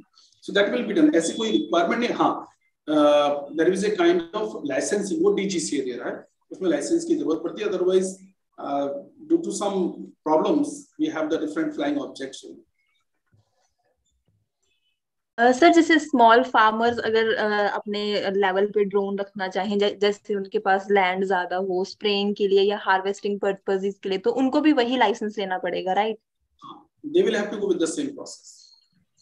Okay sir, okay, thank you sir, thank you so much. Most welcome, most welcome. Really, thank you so much, sir, for addressing all the queries from our various participants, sir. Indeed, it's our pleasure for hearing a vast experience of you from the field of biotechnology, agriculture. in the modern secondary requirement agriculture, drone technology. Thank you so much. Thank you very much for giving the chance to discuss with the young mind. Yes. Thank you very much for giving the chance to discuss with the young mind, to the team, Just Agriculture, the whole team basically. And I'm glad to listen these young minds, how they can think differently. And, these kind of the trainings, these kind of the programs will enhance their, way of the thinking, how they have to think differently in present era. I appreciate the effort of all for giving such kind of opportunity to me to discuss with these young minds. Thank you very much all. And also, sir, we will request you to please deliver one more lecture in our upcoming training session on drones, sir, which is scheduled from 21st. And we will send the dates and schedule for it. And it will be a great honor to hear you on the same platform on the next training session, sir. Sure, it will be my pleasure. If the time permits, sure, I will do it. Sure, sir. Thank you so much, sir. Thank you all. Now, participants, moving to the third lecture of today's session, I would like to invite our next host, Ms. Preeti. You there, ma'am? Yes, sir. I'm here, sir. Okay. Please carry on. Thank you, sir.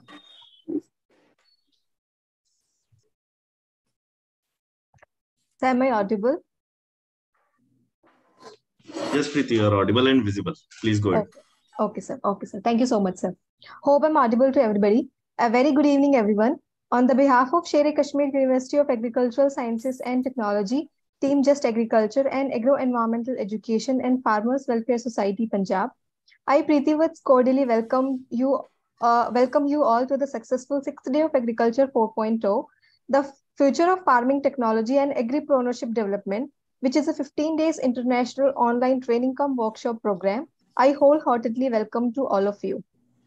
So without wasting much of your time, I would like to bring your attention to our next session and warmly welcome our chief guest of the session, Dr. Ravi Shankar, who is an entrepreneur, mentor, and investor in the agri, food tech, and rural impactment startup ecosystems.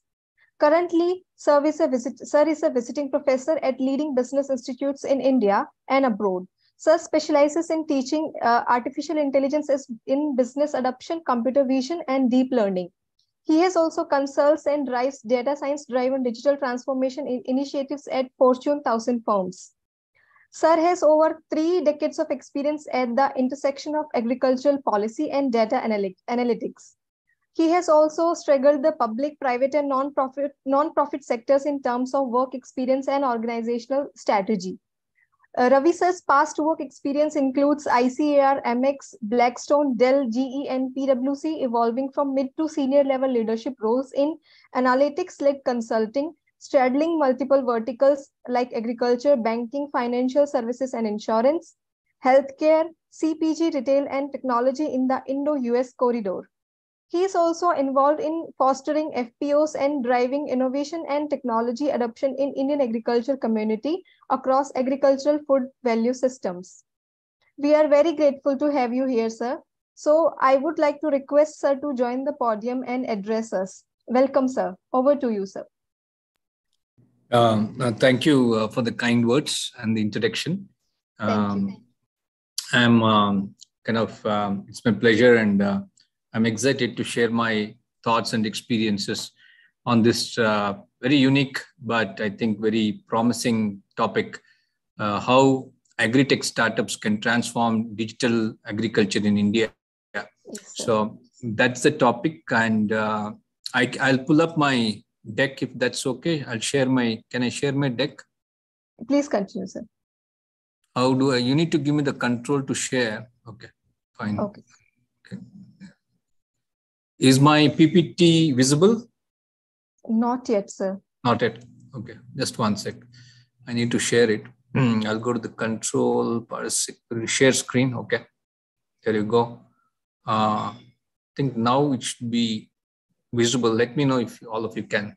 Yes, sir. It's visible, sir. Very well visible, sir. Thank you.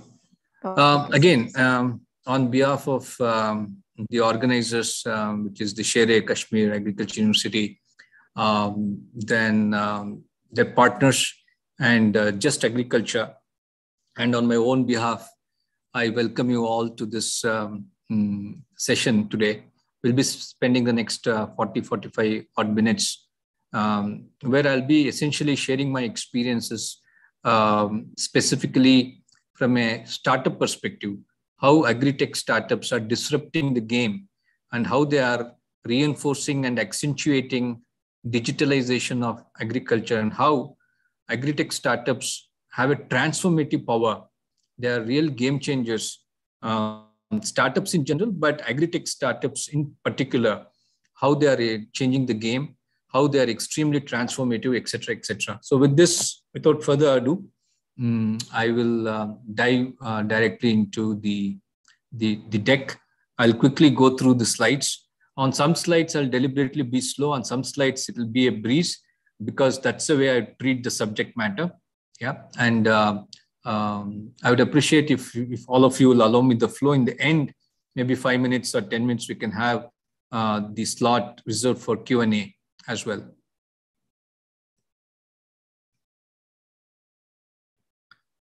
That's a little bit about me. I've been around for more than 3 decades. I had the good fortune of working with some Fortune 500 companies.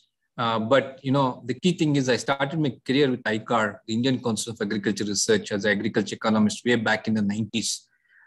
Then I resigned and I went to the US, of course. But I have never lost my roots and connections with agriculture and agribusiness and agri-economy in India and the world.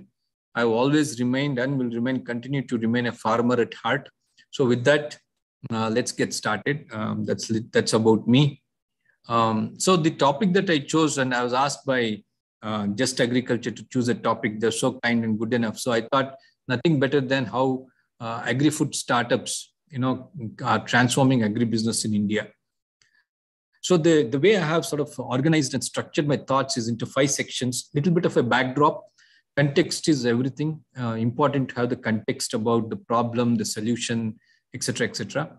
And then quickly, I have formulated a set of hypotheses, not hypothesis, but hypotheses as to why agri-tech startups are game changers and transformative when it comes to agribusiness in India. Then we'll understand some pain points. It's not all easy, hunky-dory and a bed of roses. There are a lot of challenges and pain points. We'll understand what are the pain points. And then we will move to the potential, what promise and potential it holds to transform the agribusiness sector in India. And finally, we will look at some business models. There are some business models that I have kind of synthesized from various thought leaders in the space.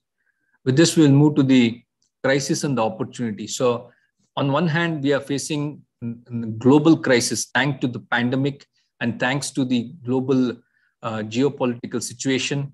The world is an uncertain place full of volatility and ambiguity. Especially the pandemic and the war with Ukraine has made the already fragile supply chain more fragile, especially the food supply chain. So a lot of geopolitical factors which are not controllable, and demographics. We have an aging population in Japan, Europe, and other countries. So the aging population are consumers, they are not producers. So that's another issue. On top of this, to make the already complex problem more complex, we have climate change. Now, climate change is going to play a havoc. Climate change is, I was attending a invitation only webinar with McKinsey a few months back. So the opening remarks in that was, there's no vaccine for climate change. So climate change is so devastating in its impact that we had to bear and grin the pain. There is no solution to climate change. Only thing is we can take steps to decarbonize. We can move towards natural farming. We can look at regenerative farming, etc., etc. But that's a long-term process. And then we have to bear the brunt of climate change. There's increasing water and labor scarcity. 2 important factors that I want to highlight. The future world wars will be fought because of access to water. It's very clear. Way back in the 90s, the World Bank had published a report. And now within India, we see states are bickering interstate disputes, intrastate disputes for water, and then labor scarcity. I'm not sure how many people know that if you travel the hinterlands of India, you don't find young farmers at all. Most of the people who are farming or continuing to farm are people 50 years, 60 years. The kids are left the place, whether they get a job in the nearest town or not, they're not just interested to do hard work and labor. That's one thing. And then the stagnating productivity. India, if you look at India as a country, we are some of the largest producers of products, milk, spices, cereals, pulses, fruits, vegetables. But when it comes to productivity, we are way back in terms of the ranking. We are number 10, number 11. So there's a lot of inefficiency in Indian agriculture. The only way we can make our Indian agriculture more efficient and more productive is by using technology. Technology could be drone, could be satellite imagery, could be artificial intelligence, machine learning. It could be digital twins. It could be all of that, right? So, but those will all help us become more productive and efficient, because the land is given.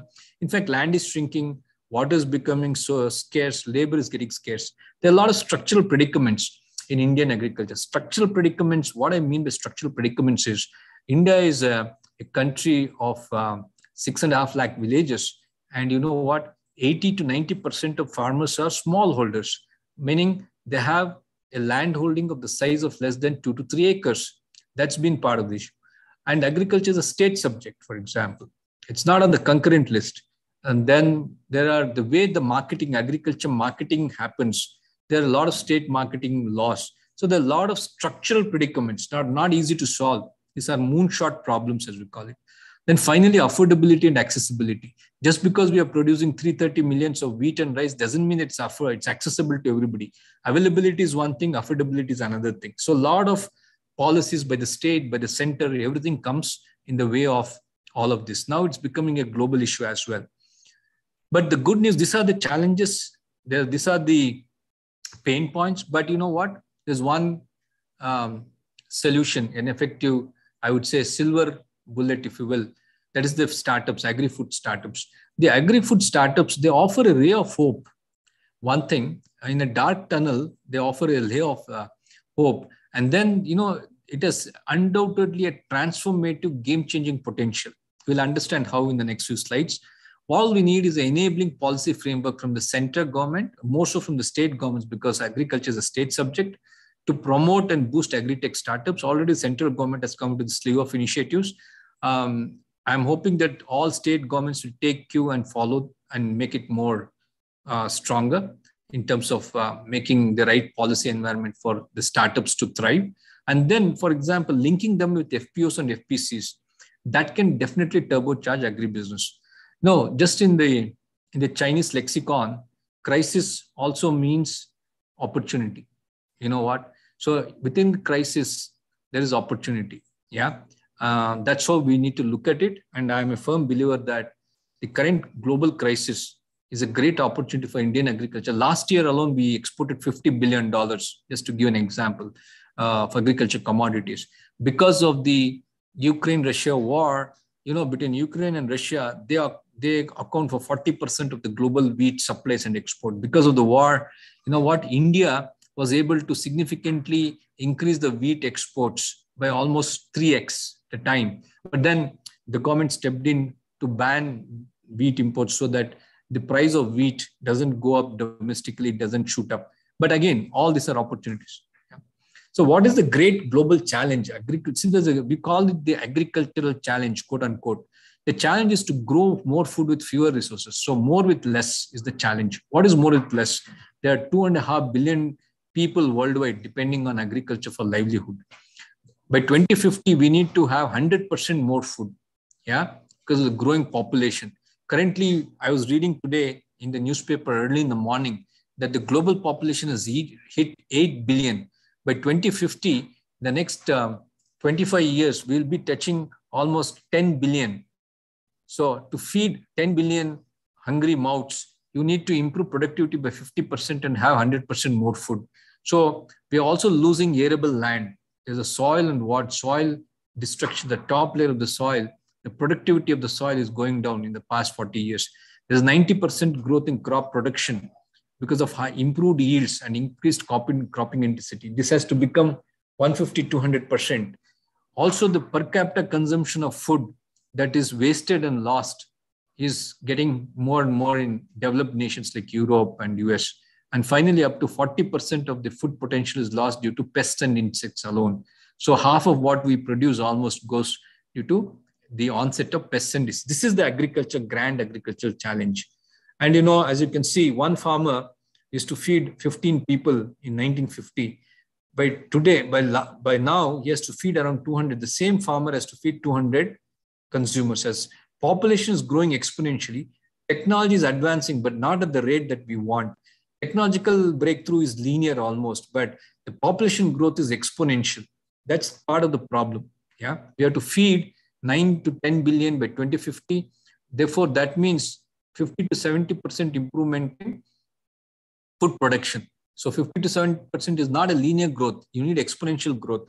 There's a wonderful book called as The End of Plenty that was written by a noted entomologist who went on to win a Nobel Prize, which talked about this. This is the problem. Yeah.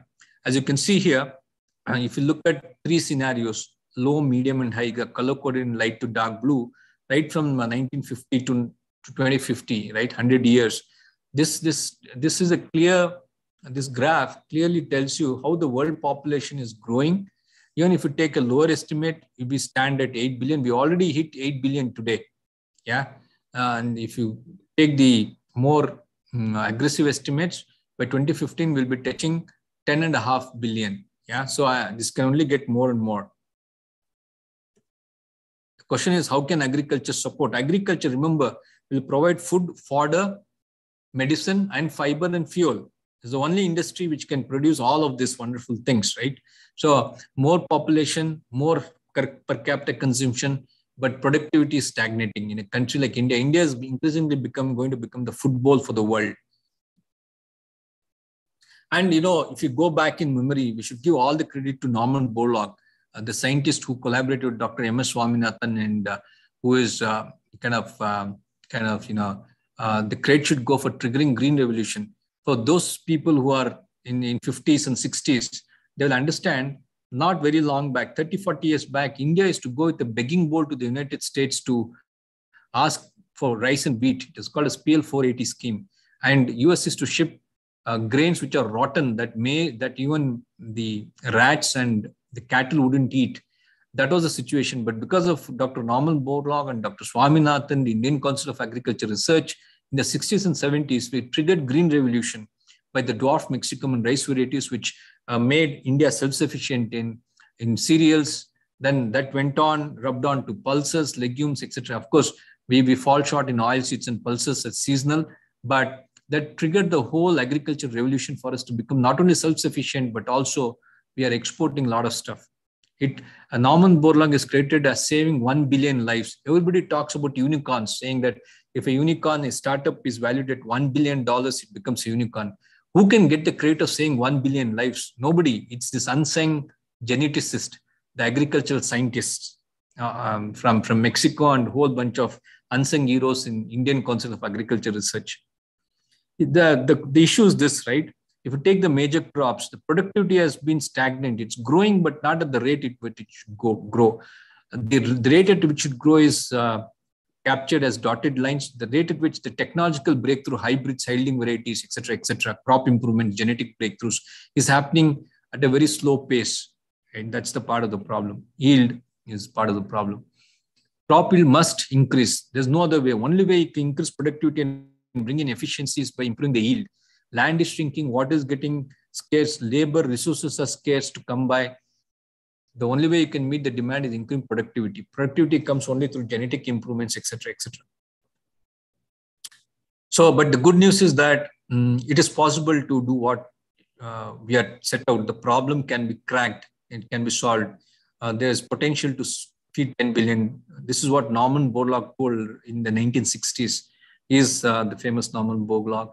And he told way back, 7 decades back, that if you continue on focusing on agriculture research, agri-tech startups, and so on and so forth, those days there was no agri-tech startups, but now I believe agri-tech startups can do what other sectors not able to do with the public and the private sector. Now, the solution is this. Solution is the confluence of the fusion of data science which we call AI and ML, artificial intelligence, machine learning, meets agriculture, then you can de-risk the farming. Farming continues to be the most riskiest profession on earth. Therefore, the only way you can de-risk and improve efficiency and productivity is through data science, AI, ML. That's where agri-tech startups can play an important. What is the next revolution? If you look at the various epochs, it started with green revolution in the 60s. I just explained, where you are able to put more of everything, more of fertilizers, more of water, etc., hybrids. In the 80s, we had the biotech revolution. So we are able to use genetic advances. Now we have gene editing technologies, etc., marker assisted selection, mass breeding technologies. Now 2010 is when we started. 10 years back, we're talking about green data revolution. Yeah, we are in the era of data revolution, where we are able to optimize mathematically. You are growing more with less. How do we optimize irrigation? How do we optimize application of fertilizer, the organic, inorganic? How do we optimize everything, all the inputs? With less inputs, how can I get more output or optimal output? That can be only solved through agri-tech startups. So data science is touted as the antidote for all of this. How can we do this? A lot of data is generated in the field, outside the field. There's external data, environmental data, plant growth data, biotic, abiotic data, all of that. Essentially, you need the coming together of three different sciences: computer science for processing of data, hardware, software. You need domain expertise, whether it is breeding, agronomy, entomology, pathology, etc. Then you need a whole lot of statistics and mathematics, machine learning. If you fuse all this, then the agri-tech startups can really thrive in this particular zone. So if I have just looked at the entire value spectrum of agriculture, if you look at the entire spectrum end to end, start in the spectrum right from, see, what does a farmer want, a smallholder want globally, whether in Africa or in India or in Bangladesh? He wants credit. He wants finance. He doesn't have money to buy seeds. He doesn't have money to buy inputs. So therefore, financing, it starts with financing. They need easy access to credit, affordable, accessible credit. And they need insurance to de-risk, whether it's seed insurance or weather insurance, so that they are able to de-risk. And all of this financing can be done through data science. So all the credit underscoring models, the insurance underscoring models, whom to lend, how much to lend, all that is driven by data science models. A lot of agri-fintech startups which have come here. The second is farm inputs, be it fertilizers, be it water, be it irrigation, be it pesticides, be it seeds, all which first the $1 million question that a farmer faces and is most of the time takes it for granted and obvious is that he does what his neighbor does. That's where lays the problem. So everybody in the village, everybody in the taluk, everybody in the district is following each other. That leads to a overproduction, the supply chain, there's a supply glut and the price crashes. So which crop to grow? That's the first question. So again, a whole lot of historical data, demand data, supply demand data can be analyzed. The agroclimatic zone data can be analyzed. The abiotic, biotic data can be analyzed. And then you can give specific crop solution, the crop to be sown. Because crop diversification is the key in sustainability and maintaining net zero and food security, etc. Then seed traceability. We know that 30 to 40% seeds are spurious. So you need a mechanism to ensure quality of seeds for farmers. Farmers are, very innocent. So now we have, good news is we have blockchain technology, which can help in tracing and tracking very easily with a QR code. So there are a few startups that I'm mentoring, which are in this space as well. So it starts with seed. Seed is the carrier of technology, is the basis of life. Then you need to have a whole lot of agronomic practices. All this is available on social media. You'll be amazed. Most of the farmers are on YouTube. They can follow all the dedicated electronic media and channels for agriculture. Doordarshan has a dedicated agriculture channel. Most of the state governments have dedicated agriculture channels in vernacular languages, very important local languages. Then the farming itself, from sowing to harvesting, all the agronomic, when to irrigate, what to apply, when to do what. Again, it's based on timing, it depends on the crop variety, it depends on environmental factors. It has to be very precise. So precision farming aided by recommendations through data and science ML. So a lot of startups giving services around early pest detection. For example, early onset of locust as a pest, drone-based spraying and monitoring.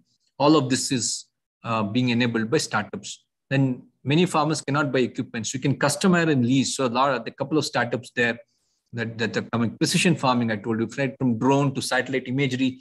I believe drone and satellite imagery are game changing. They can solve problems that hitherto have been unsolved for. We'll talk about that.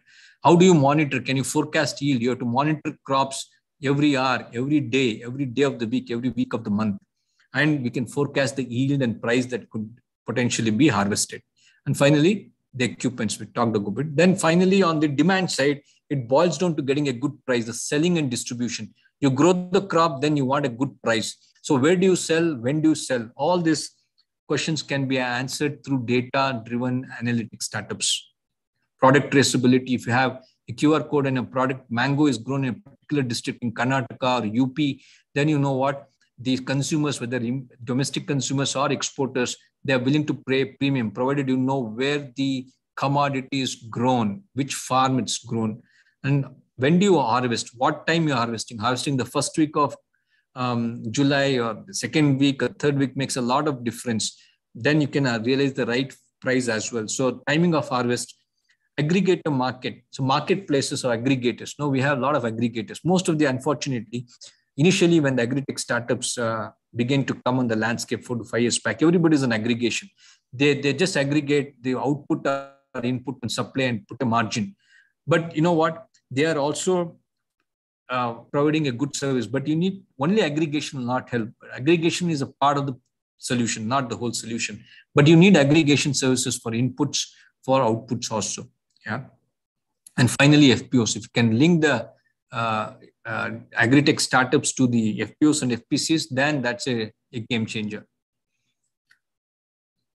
We know that agri-tech players already have started to transform across the value chain. How? For instance, you can see they are seamlessly blending technology with physical infrastructure to offer inputs, whether it's fertilizers, drip irrigation, sprinkler sets, pesticides, seeds, at greater price certainty. It's like, it's what is happening here is Amazonification, if I may put that word, Amazonification of the agriculture market space, inputs market space. Precision agriculture, we talked about it. It has a potential to improve output by at least 30%. Use of drones for spraying, for prediction, for various purposes, for drone assessing soil health, moisture, soil testing, and also crop advisory, right? So ML driven recommendations, minimum of 30%. It can go as a 60% improvement in productivity. That means 3x to 5x improvement in income. Quality management and traceability. How do you measure quality? Because the price you realize is a direct function of the quality. We know any agriculture commodity, be it paddy, be it maize, be it sorghum, be it mango, be it apple, any commodity, you have grade A, grade B, grade C. The price that you realize is totally dependent on the quality. So if you are able to grade the produce at the farm gate level, and then if you're able to have a blockchain technology for traceability and transparency, then you know what, for the same crop that you're growing, you can realize that 20% better price.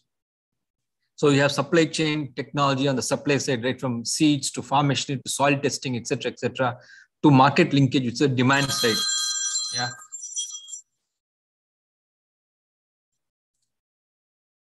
It's on the demand side. So this is a win-win both for the producers, for the farmers, and consumers, or people like you and me. The biggest bottleneck is credit. So a lot of agri-fintech players, most of the farmers do not have accessibility to institutional credit. If you go to any nationalist bank, they just discourage smallholders. They don't have credit history, etc. But you know what? There are quite a few startups which are aiming to provide and affordable, accessible credit and bridge the gap here, really. So there's huge space here. Yeah.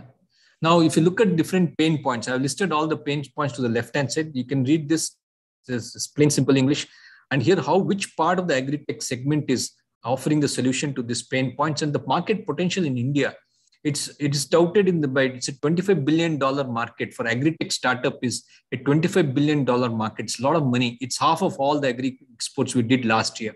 If you look at the agri-tech startups, for the last 6 years, from 2014 to 2020, if you look at that last 6 years of the last decade that passed by us, the investment was almost $240,000 million now.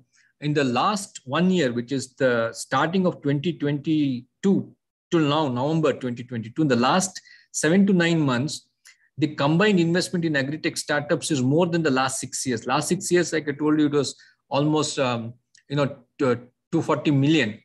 The first 9 months of this year, it's already crossed 1.5 billion. So that is the potential investment that VCs, angel investors, and private equity players are putting into agri-tech startups. But agri-tech startups itself can grow up to 25 billion. You can see this is the breakup by particular service and offerings that they have to provide.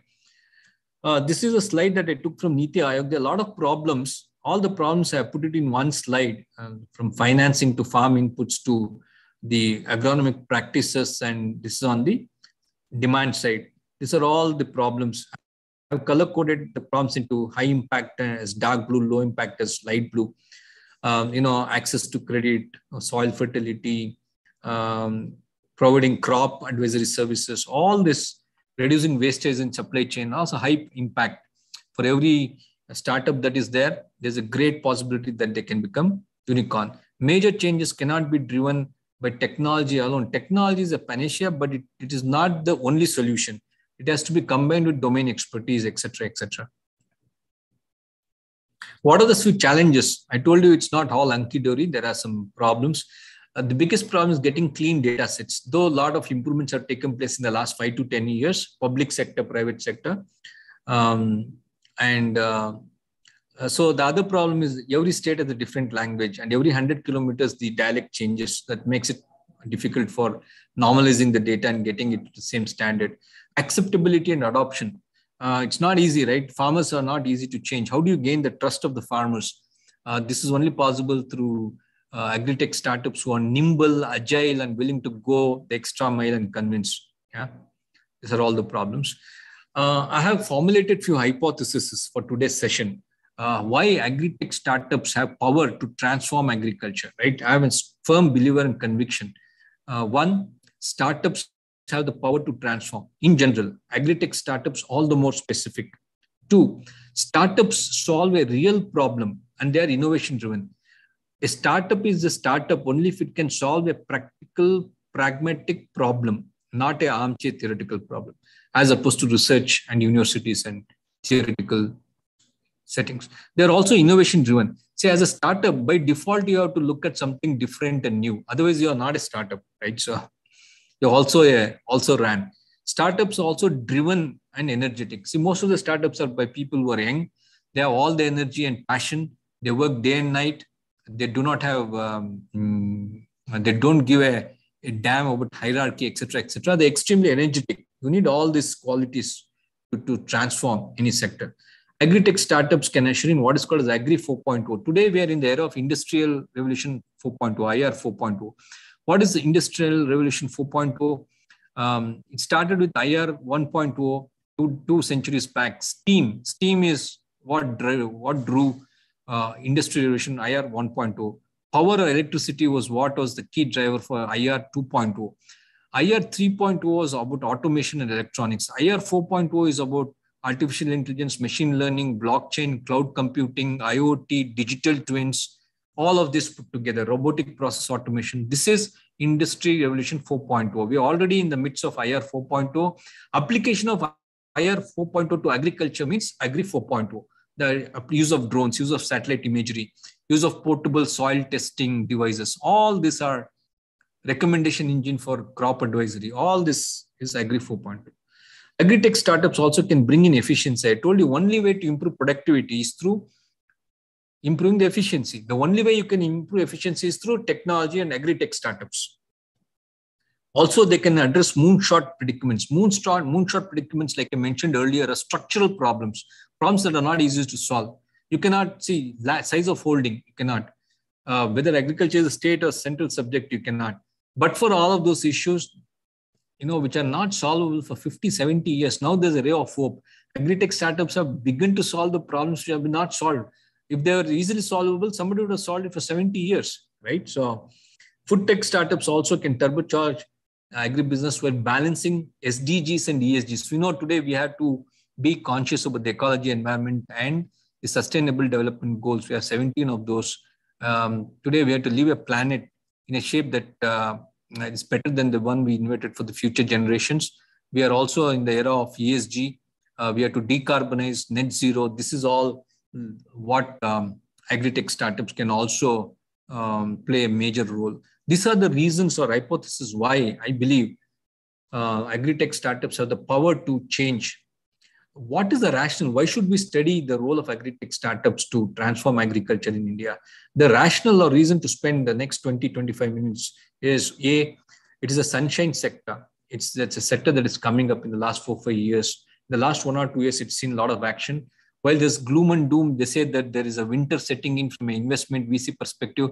Agri-tech startups have been immune to that. Hence, agri-tech startups have been able to attract $1.5 billion in the last 9 to 10 months. It is unprecedented, right? So it is insulated from the overall recessionary trend that you are seeing elsewhere globally and also in other sectors in India. There's no substitute for food, you can do without everything, but at least twice or thrice a day, you need food, you need fiber, you need fuel, you need medicine, you need fodder, animals. So everything is provided by. And food safety is very critical for the economic prosperity and security of the nation.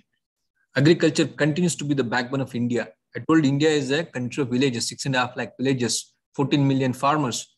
Unless the rural economy does well, the Indian economy cannot do well. So AgTech is paving the way for meaningful innovation investments in agriculture. The only way for the private sector to kind of invest into startups and disrupt the game is through agri-tech startups.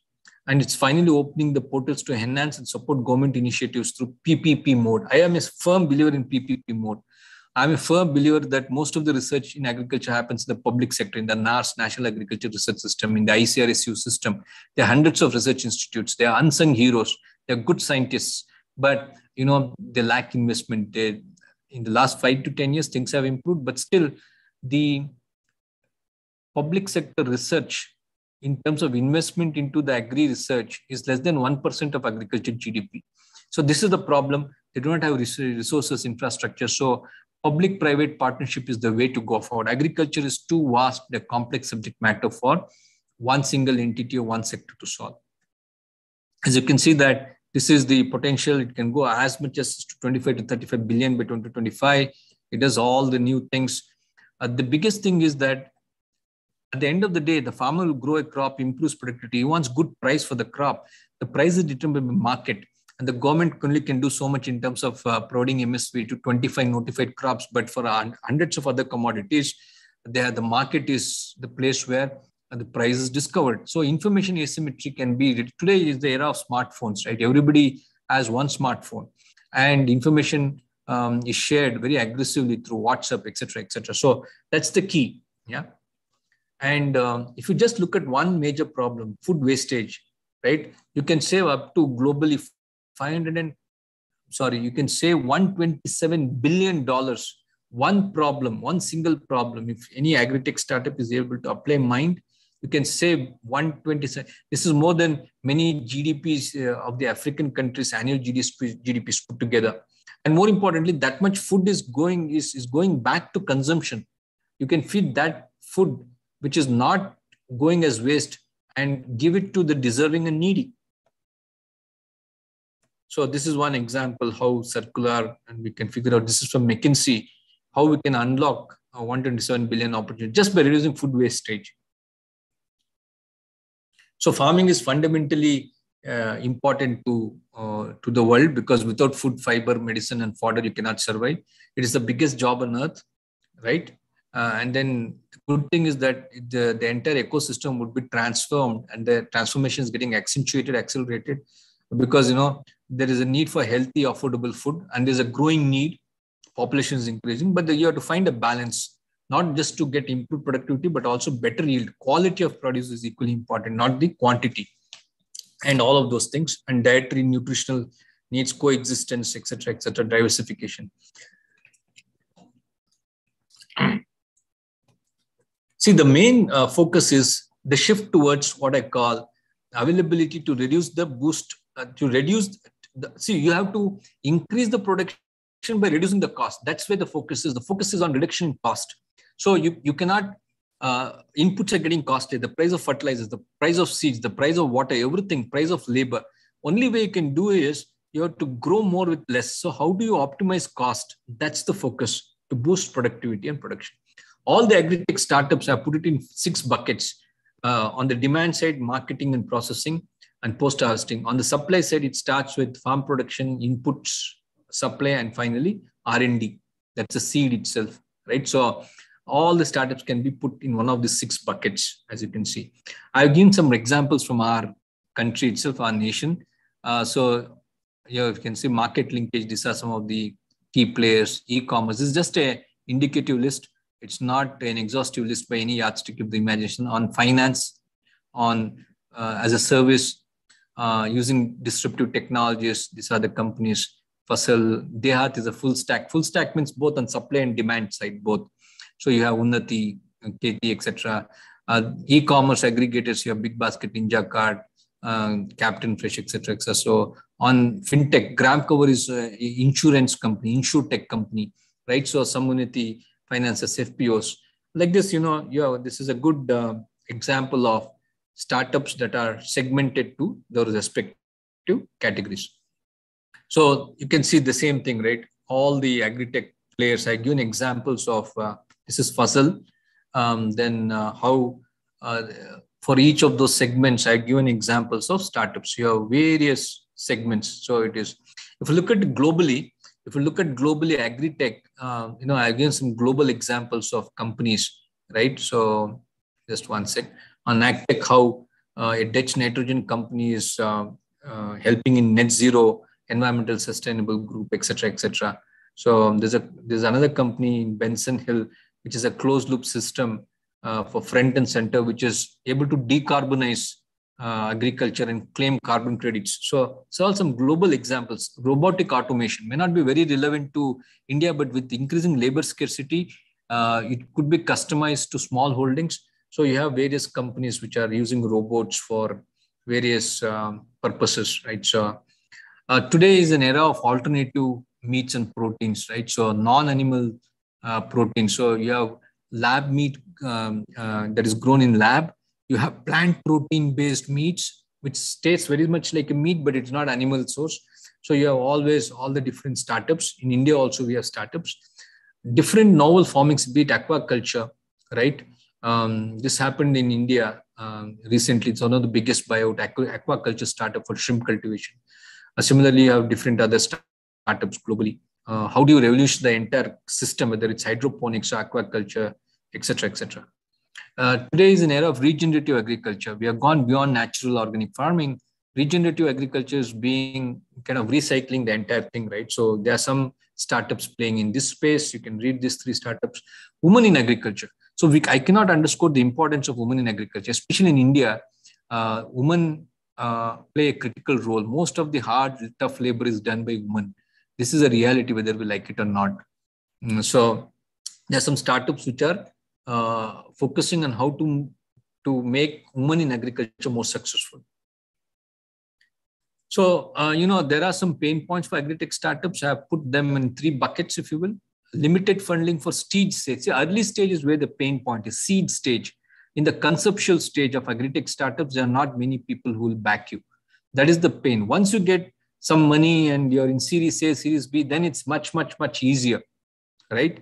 But who will back you in the conceptual stage, in the seed stage of agri-tech startup? There's very few backers. And also there's a lot of challenge to partner with banks and government bodies. Recently, the government of India set up with SBI agri-tech startup cell. So there are some moves that are happening at the central government, the federal level, but still it's very difficult to work with public sector organizations because of the way they have been working for the last many, many decades. It requires a mind shift and change in it. Then finally, limited availability of agri data and access to it. Still a lot of things have happened. Still many more things have to happen. Democratization of data. A good thing is the Union Agriculture Ministry is creating a repository of the agri-tech stack, data stack. So there are some good improvements, but still we need more quality data, more quantity data, more access, more real-time data. Yeah. So if you look at all of the pain points to some of the things to ponder over, some things to think over, right? There is no startup which is trying to own the entire ecosystem. People are being aggregated startups, or they're looking at a particular segment. So from soil to plate or farm to fork, in reality, there are very few agri-tech startups who are willing to own the entire landscape. So that is one opportunity. We also need dedicated funds. Maybe NABARD has set up some fund. Also, certain central and state governments can have some dedicated funds for agri-tech startups. These are some suggestions. Equity grants. The government, central government in the last budget proposed to take some pick-up equity in agri-tech startups. I think 2 months back or a month back, the Union Agriculture Minister at the PUSA Institute, Indian Agriculture Research Institute, there's a large agri-tech startup festival for a convention 1.5 months back, where the Union Minister for Agriculture announced 500 crore fund for agri-tech startups. So tax holidays, capital gains for investors, increasing the threshold to 100 crores for loans to agri-tech startups under the priority sector. The priority sector lending also, we can set up, 20%, which is almost 4 to 4.5 lakh crores of money is available with the banks. But you know what? We have to mandate that they have to take a part of that PSL, maybe 100 crores towards agriculture. Provide incentives to link startups to FPOs and FPCs. We talked about it. How do you get agri-tech startups to co-locate in mega, and mini food parks, in KVKs, in agriculture research institutes, etc., so that the agri-tech startups are not based off Delhi, Mumbai, Bangalore, not in cities, but they get a feel of rural India where they're solving problem for farmers. Maybe a dedicated exchange for trading agri-tech startups, right, and valuating them. And finally, how do you promote direct involvement of international agencies, access to credit at 2%, 3%, 4% from IFC, ADB, World Bank, IFAD, etc., to promote SDG and ESG goals. With this, we'll quickly move into the business models. There are various business models. I put them into 3 buckets: margin-based models, the subscription-based models. This is how the agri-tech startups revenue model, and transaction-based models. You can look into. So agri-tech is a substitute for new age innovations. Very important. Without innovation, no productivity. Without productivity, no efficiency. Without efficiency, you cannot transform agriculture. Like this, I have listed 15 such models, agri-tech models. You can look at this. I don't want to read right from farm gate to microorganism to soil health to drones to quality assaying to silage to mobile picking station to water management, cooling, pollination, fertilized, insurance to veterinary services, farm gate, etc. All of this, and it can be many more just to get started, right? So these are the business models, and I've given examples of all of this. This is a repetition. See, there are a lot of precision agriculture can yield improve, enhance yield by 30 to 60%. All of that we have been through. There's a lot of potential, 25 to 35 billion, and have kind of bifurcated it by segments. Again, this is a repetition. With this, the only goal is to protect what we have already and to improve. This is the only mantra, and I believe agri-tech startups have the right attitude and the solution to crack the code. One is to reduce the risk for farmers and also improve yields. You can achieve both these things through agri-tech startups, through distributed digital technologies like AI, ML, blockchain, cloud, IoT, digital twins, drones, etc., so that you can optimize not only Indian food production, but global food production. Because the UN World Food Program has warned that there's going to be a world famine very soon, at least in some parts of Africa and other Southeast Asian economies. People will not have food to eat. And the pandemic and the geopolitical dynamics have accentuated. With this, I would stop my talk and open it for Q&A. I'll also look into chats. While I was presenting, I was not able to look at the chats. I will open the forum for Q&A. Thank you, sir, for such a wonderful and insightful session. So I must say it was very well explained. And you definitely gave perfect words for words like availability versus affordability, like that. The concept of artificial intelligence in agri-food tech to transform the present scenario was also very well put into beats. Without any doubt, our participants must have enjoyed and learned from this, sir. So there are some questions I can see in chat also, and some other questions are also there, sir, before we enabled the chat. So Correct. So if it's okay, we'll look at the chat in that order, and there are 2-3 questions I would like to respond to those. Yes, sir. Yes, sir. Please. The first one is from Shushmita Raj. She says, insurance payout linked to more accurate yield using AI. Elaborate that statement, sir. Yeah. See, insurance, agri-insurance is waiting to get transformed, right? It's waiting to get disrupted. Today, we have one central agri-crop insurance scheme. That's a comprehensive scheme, the Prime Minister Fasal Bima Yojana.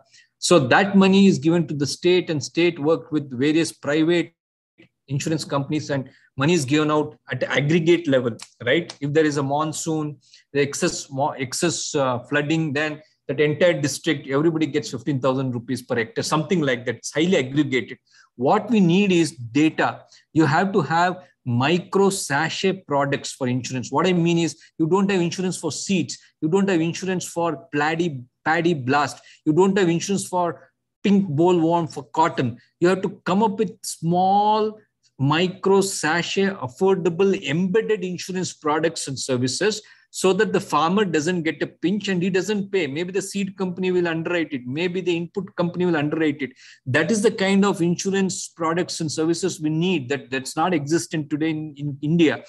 Unfortunately, in Africa, we have seed insurance, 5 million policies were sold. In India, not even one policy, because people don't care, I guess, for farmers. But the point is to come up with this micro sachet embedded products, insurance products, affordable products.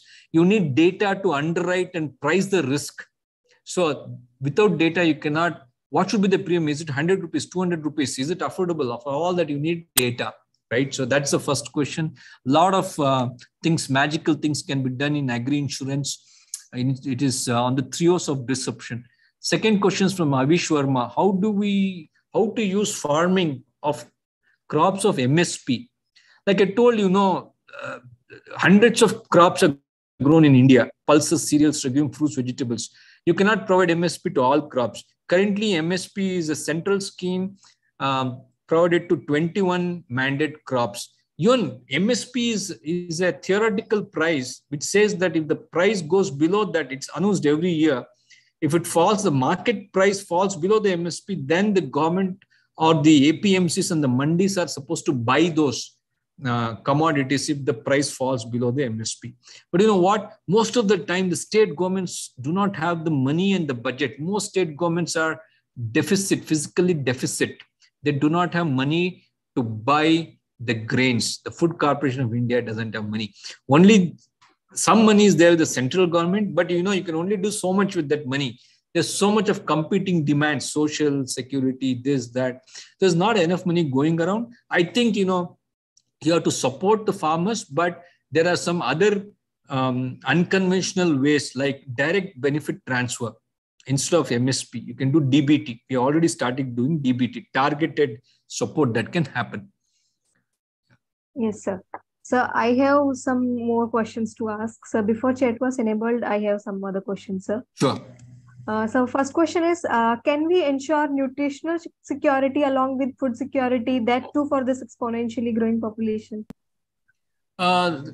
Question is, we don't have a choice. We have to. It's not only about quantity, it's about quality. You need to consume good quality food. In fact, food is medicine. If you know what to consume and good quality products to consume, whether it's rice, wheat, pulses, millets, oilseeds, you know what? You can prevent a lot of so nutritional deficiency should be in our policies by default. It's not only increasing the quantum of output of crops, it's the quality of crops. For example, biofortified crops. Some vitamins can be fortified in rice, wheat, oilseeds, so that when people consume this staple food crops, you have got some nutrition embedded in it. Millets, all the 9 millets, right? 9 millets, they are nutritionally wonderful.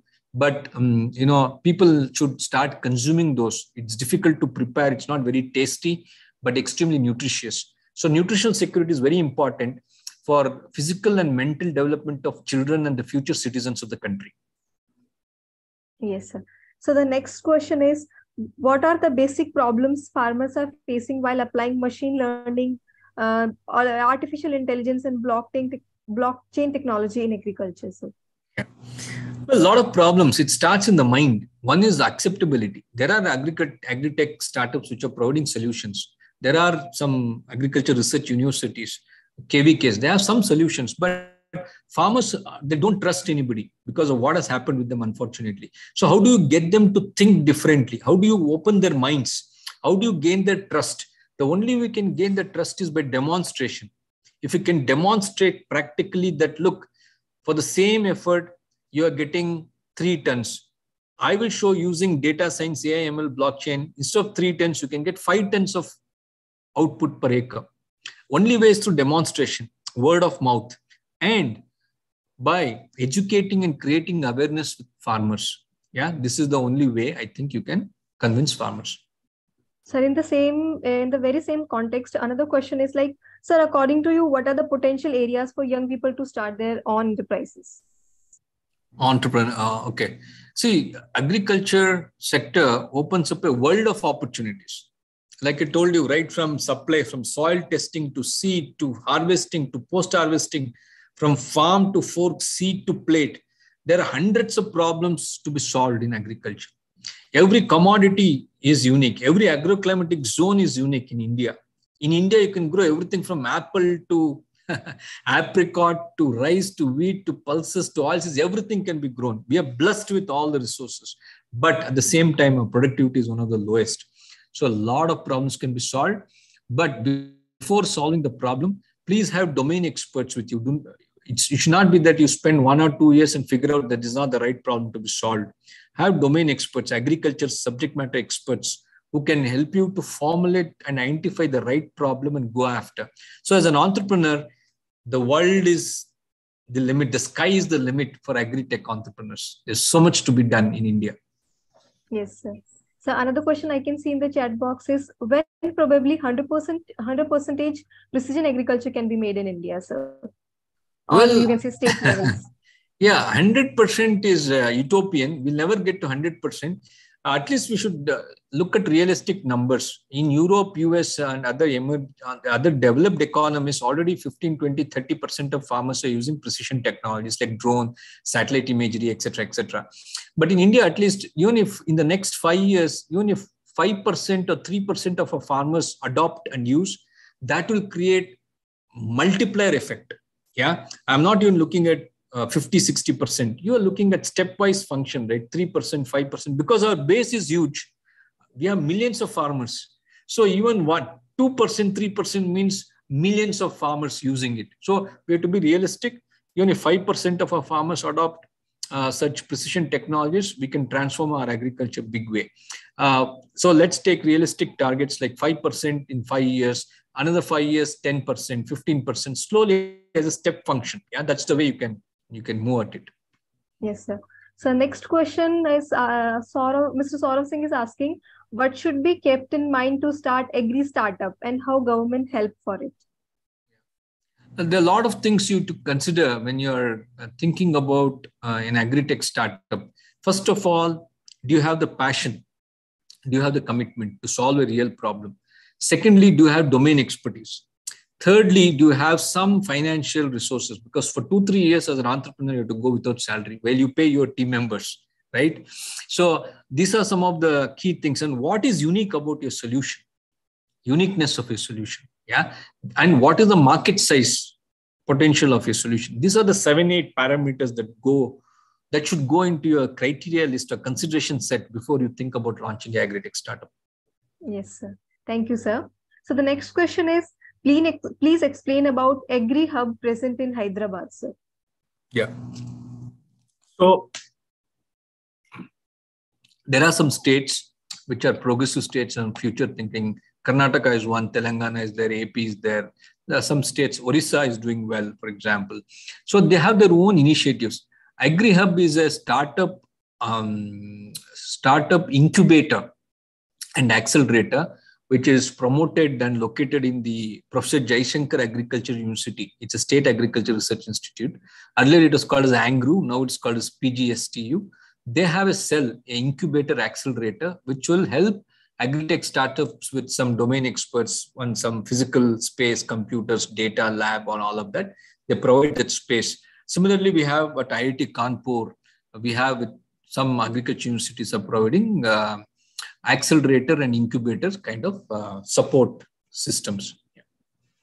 Sir, actually in this meeting, we have students, entrepreneurs, scientists, all of these. So one of the question is coming from a student like, how is the scope of agribusiness management course in India?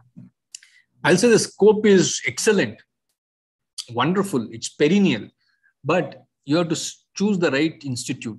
There are not many, but handful institute. For example, IRMA, yes, right? Sir.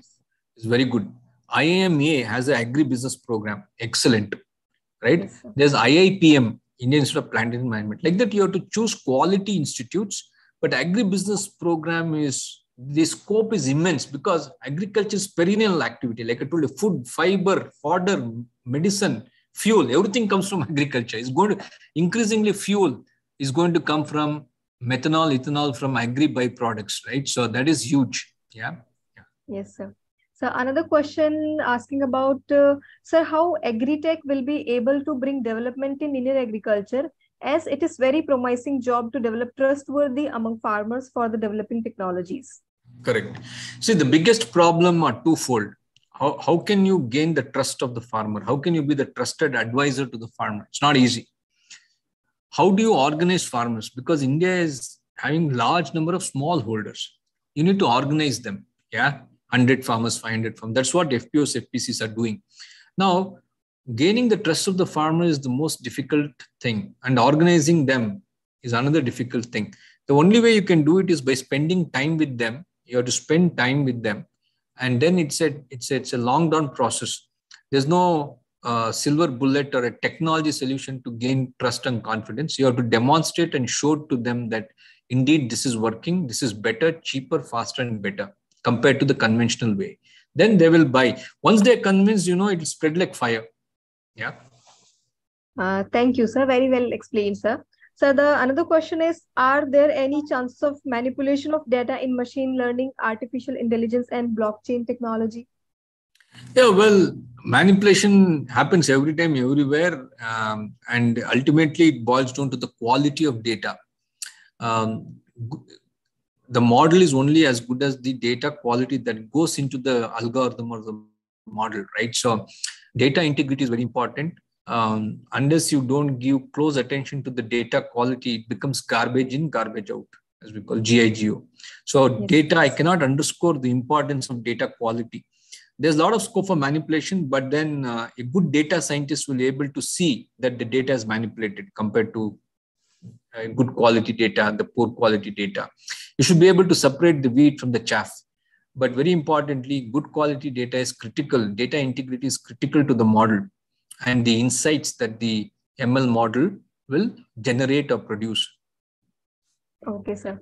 So actually, I think you have answered the question like we have to make a connection with the farmers. But another same type of question is like, farmers are not always literate enough to understand this artificial intelligence, sir.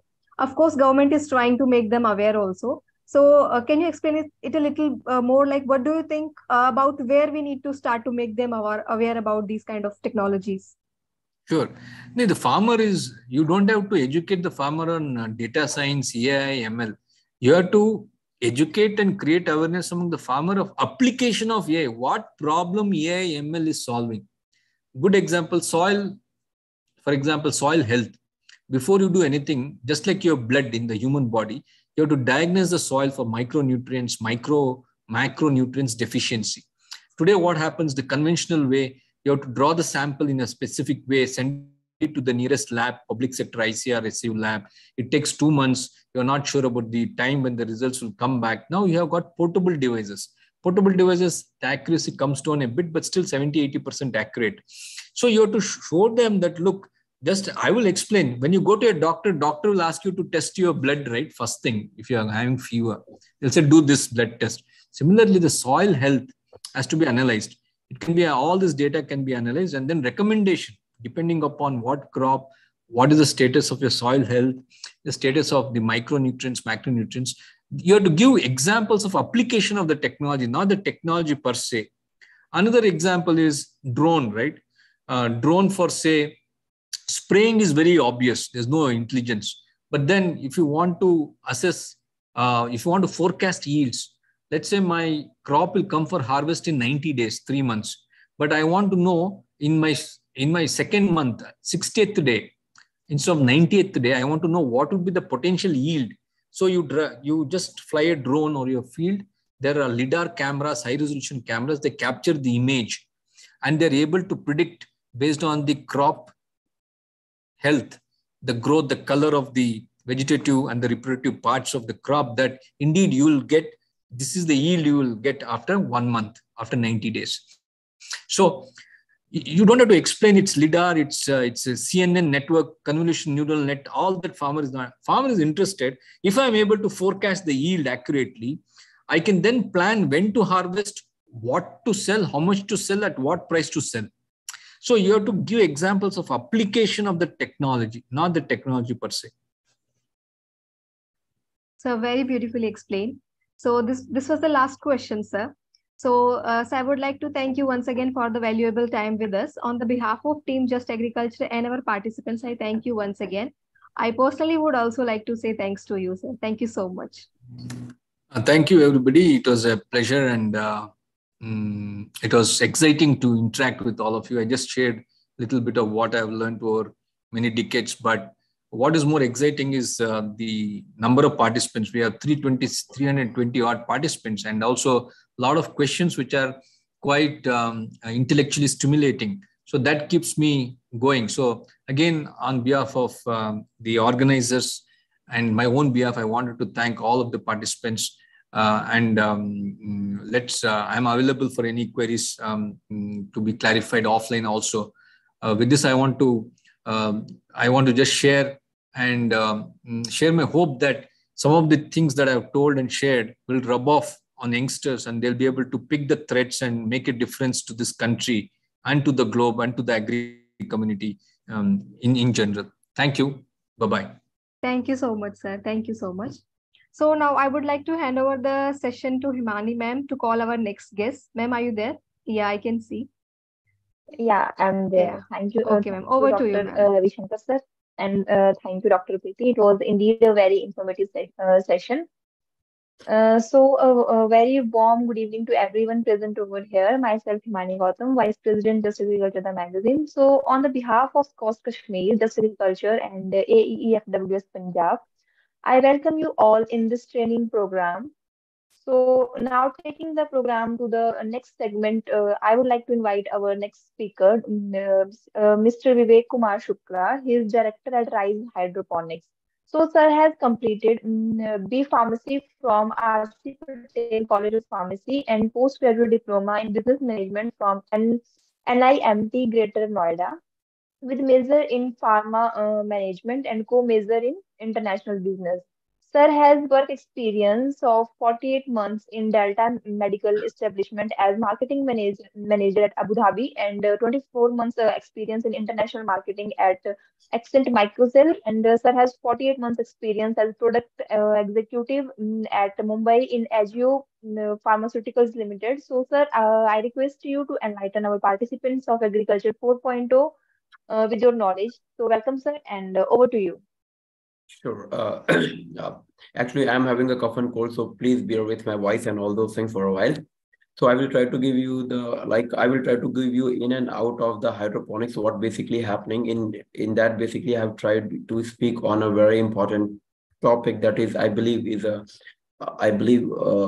is going to be worth for each and everyone who is basically here. So basically, the topic I'm going to talk on is about the market and protected cultivation based on the different geographical location. Lot many people grows the product, वो लोग लगा लेते हैं, but question always remain the same. सब बेचना कहाँ पे है? And if you are unable to sell the goods and the product, so whatever you grow, it hardly have any sense at all. So basically, as a person from Rise Hydroponics, here we do all type of the things, making the farm market linkage, selling the goods and the product. But the most important thing is that, you know, you should first of all understand like where the market, and depending on the market only we are supposed to grow the things. And lot many people, you know, they fail to understand these things, and that is only basic reason kai sare farms shut down ho jate hain. That, you know, that's very harsh, but it's absolutely true. So it's a bit about the RISE hydroponic mission vision. I'm not here to like tell about all those things. Coming to the very important points, like where is the market? First of all, first question, where is the market? When it comes to the market of the end product, when I talk about the market, I am giving more emphasis on the market of hydroponics goods and or the hydroponic products that we are growing in our field. So the first market is, you can say, with respect to the retail chains. When I talk about the retail chains, we are having the, you have seen the big basket. As for the Ahmedabad is considered, we are having the Freshco chains are there. We are having the Maxon chains in each and every metro. You know, we are having a very specialized chain which deal with the veggies and the fresh product. When we talk with respect to, you know, core hydroponic, that is hydroponic with respect to the NFT channel, the hydroponic system which deal with, you can say, leafy greens. It is always advisable, you know, to make a hydroponic system with respect to the leafy green only in a tier 1, tier 2 cities. Because if you're going the things like, you know, Locarno, red, green, kale, sage, thyme, butterhead, oregano, Italian basil, purple basil, pak chai, kale, curly kale, you are having a black Tuscan kale, you are having a Russian red kale. Question is where you are going to sell the goods and the product. If you are growing it, say, in some remote area, kahin aapne rural area mein kar diya, gaon mein kar diya, all these goods are perishable. Traveling apne aap mein bahut bada challenges hai. As far the English veggies are considered, you can say approximately 1 or 2% of urban population is basically consuming it. लोगों को लगता है कि I have a land in my village, so I will make a farm in my village. So वहाँ पे you have done a huge mistake and see making a farm is like it is an investment of 40 lakh, 50 lakh, 60 lakh. But before making a farm, one should understand भाई मैं बेचूंगा कहाँ पे? Because say if you are having a farm in remote area, these all goods get started, you can say, changing their shape and size within a 12 hour of harvesting. They are the leafy greens. काटने के 12 घंटे के बाद इनकी तबीयत खराब होने लगती है. So if your intention should be after harvesting, you know, we should be able to supply within a 4 to 5 hour. So when you can do it, when you are in a vicinity of a tier A city or tier B city, or unless until you are having, you know, if you're having a capacity to make a secondary product like essential oil or drying some herbs and all those type of a thing, then it basically makes a sense. Unless and otherwise, if you're thinking about the leafy greens, if you're trying to grow in a village or say in a rural area, it's not advisable with respect to the Indian scenario. So where you are going to sell the goods and the products, we are having the retail chain. When you talk about the retail, we are having online as well as the offline chains. When we talk about the offline, we have a big basket. Sorry, we have the big bazaar. We are having the Max and the way I told. So these are the things. When we talk about the online, we are having we are having the big basket owned by the Tata. We have Grofers, that the name has been changed to Blanket. We are having OTP, which is currently available in Delhi NCR market. These are like a very good chains, which will basically give you support with respect to sales of the goods and the product. When we talk about the online retail chains, then comes private investor and the hotel chain. Here I am basically going to give emphasis on the HoReCa model, that is the hotel, restaurants, and the caterers. You have like 5-star properties like Courtyard Marriott, like we have the Courtyard Marriott, Crown Plaza, Radisson Blue. All these 5-star properties are basically in tier 1, tier 2 cities only. They are not available in the rural area. So when it comes to the such type of the leafy greens, all those type of stuff, it's very important. You should be in a vicinity of vicinity of city or a vicinity of place, because everyone is looking for the fresh products. And these are the salads. These are the leafy green, which are basically used in the salads. So if you are in a close to the vicinity of city or a vicinity of, you can say a town, you would be able to supply the fresh product. And that's basically key to the success.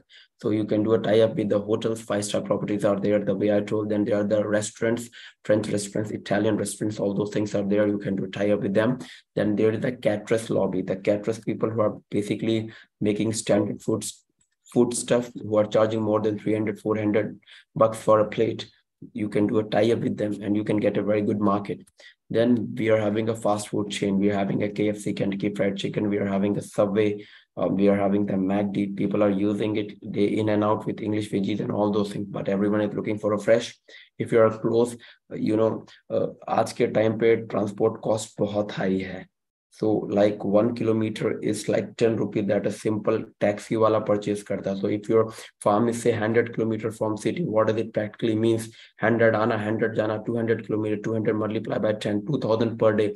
महीने का 60,000 रुपया. Economy गड़बड़ हो जाएगी. Like you can't make a decision on those basis. So it is very important to be close to the city. In addition to that, driver expenses, कुछ खराब हो गया, vehicle expenses, a number of costs are incurred. So people basically don't see on this type of the parameter. What they believe, मेरी जमीन तो वहाँ पे. You can get a land on a lease. Lease is not at all expensive.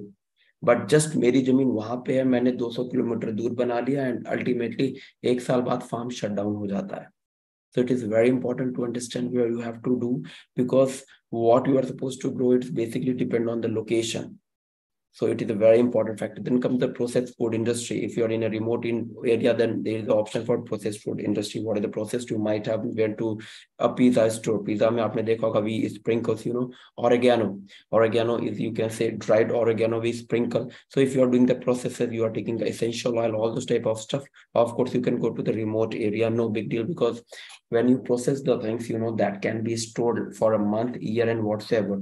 So wahan pe dikkat nahi hai. So if you're opting for this option, so that's always a good. Then we are having a railway caterings, airlines caterings. Try to do a tie-up with the railway caterings, airline catering. Again, airlines catering, railway catering, both options are in the heart of city only. If you are in tier 1, tier 2 cities, nothing is for the rural area, because when we talk about the hydroponic, as far as India is considered, active hydroponic, like 80% market is with respect to the leafy green, exotic leafy green. Exotic leafy greens come, we have to build the market. Then comes the NGOs. Okay, sorry, NGOs, a foreign retail company. If you're planning to supply to the Dubai, we are having the Chotram supermarket, we are having the Lulu supermarket, we're having the group. So like a number of things are there, but still shipping शहर से ही जाएगा. जितना पास रहेगा, आपकी cost of economy set होता है, and it is very important. And it is and if you're having, consider two farm, one is close to city, one is away from. The farm which is close to city is always having a competitive edge with respect to the quality, with respect to availability, with respect to the freshness, and which is on like 100 kilometers or 200 kilometers of city. वो हमेशा like he will be always underpaid. Like if I am a owner of restaurants, my first priority will be I should take from the vicinity. Because transport economical, and he can provide me absolutely fresh. If I am opening my restaurant at 6 p.m. at eve, I will try to harvest the goods at 4. 4 को harvest to आप 1 घंटे में 5-6 बजे तक वो डाल दिया. And these are the leafy greens. Try to understand one thing. Leafy greens are never deep cooked, and 90% of these leafy greens are used as a salad. When you put something in the salad, if it is not deep cooked, if it is a raw, freshness always count. Uski quality दिखती है, कोई fresh नहीं है तो वो दिखेगा. You can easily see with your eyes. So it's practically, makes a huge difference. Then we are having a defense establishment. We are having an Air Force mess, Army mess. We are having a Navy mess. We are having IS mess, PCS mess, Vidhan Sabha canteen, and like big corporates are having their food facility inside there. You can do type, but again, all those things are within a close to the cities only. Last but not the least, the people who are basically opting for the leafy greens, you should opt for a salad subscription, because all the things that I have told is basically they fluctuate. All these options are B2B, and B2B is always driven by the price, because उसको उतना लेना देना नहीं है. For an example, if he's getting something at economical rate, he will but obviously opt for that. Then here comes the things like salad subscription. What is a salad subscription? Just like a magazine, just like a milk, just like a newspaper, a salad box comes at your doorstep. Even like here we are at Ahmedabad, we are also having our own salad subscriptions. Like this is a rice fresh box basically we do. So the people who are in the salad subscription, it's basically cost tentatively $500 for a half kg of box. It will assure like बाहर के ने अगर आपको switch कर दिया because of price or because of XYZ things, if you're having your own customer, because COVID has taught us कि market बहुत dynamic है. होटल चल रहा है वो बंद हो सकता है, साइट चल रही है वो बंद हो सकता है, COVID can again. But if you're in a B2C business, all the business who were dependent on B2B, हमने देखा COVID में sir Yeah. Sir, sorry to interrupt you a bit. You are delivering a very good lecture. Participants are very much interested in listening to you, but they are saying that it's too, it's a bit fast. So can you get a bit slower so that they can Sure. get you properly? Sure, मैं थोड़ा सा I will try to be slow. So like Yeah, sir. Yeah. Okay, so like basically what happened, COVID had basically taught us, this B2B. B2B business is basically price-driven business. If you are supplying to some hotel, some restaurant, if you are supplying at a price of say 200 rupees per kg, and suppose someone is supplying at a price of 180 rupees per kg, वो surely shift हो जाएगा. How basically you can shield yourself? आप अपने को hedging कैसे कर सकते हो? So B2C is not an option. You have to go with like it's compulsion. आपको B2C करना ही पड़ता है. If you are consider one thing, if you are having say about 100 B2C clients and if you are supplying at a price of 500 bucks per harvest box, what does it practically means? It practically means weekly 50,000, monthly 2 lakh rupees, साल का 24 लाख रुपया. And it is, और COVID आ जाए, कुछ आ जाए, hotel बंद हो जाए, whatever is happening, this is a short amount. So this is going to basically put a shield, put a cover कि आपका फार्म ये सब सक्सेसफुली रन कर सके. क्योंकि फॉर्म्स अगर proper being as the owner, your basic job responsibility should be like to find the customer, to find the client, how I can sell my product at a better price. अगर इस factor पे work नहीं करेंगे, कैसा भी farm collapse हो जाता है. Then comes, I have talked about the salad subscription. Lot many people say कि सर ये मिलेगा कैसे? So a number of ways are there to identify the salad. Like you have to do a tie-up with the gymmers, you have to do a tie-up with the dietitians, you have to do a tie-up with the bloggers. Like किसी के 50,000 followers है, किसी के 1 lakh followers है. So आप उनसे बात कर सकते हो, कुछ टाई अप कर सकते हो. You can do a tie up with like clubs. कई सारे clubs like to get entry in a club there is fixed charges 10 lakh 15 lakh charges. जो इंसान 15-20 लाख देके क्लब में क्लब की मेंबरशिप ऑप्ट कर सकता है. Of course you can opt for the such type of things. Then dietitians, all of the things are option. But these are the very basic fundamental factors, before entering into them. Because see what you have to do, like if you're going to ask whether indoor hydroponic is advisable or outdoor hydroponic is advisable, just to inform you, if you're going to like indoor hydroponic setup, your landing cost is somewhere about 3 to 4 times higher as compared to outdoor. Indoor करके आप outdoor से compete नहीं कर सकते. Y? Because the outdoor का landing cost अगर 50 rupees है, indoor का कॉस्ट 150 रुपीज है. वो 100 रुपीज में बेच के निकल सकता है, बट इंडोर वाला कभी नहीं बेच पाएगा. Why? Because of the grow light of 22 watt की ग्रो लाइट होती है. They take electricity like anything. और एसी चलता है, रूम ह्यूमिडिफायर है. So it's very important. आप बोलो कि यार मैं शहर के आउटस्कर्ट में हूँ, let's make indoor farm. Because lot many calls I get कि sir I have a space, मेरे पास space है, let's make indoor farm. So ultimately it is not going to viable. It's not at all advisable option unless until you have a plan. So it's very important. Like as for the currently, if you're going to check it out, we are having an indoor farm at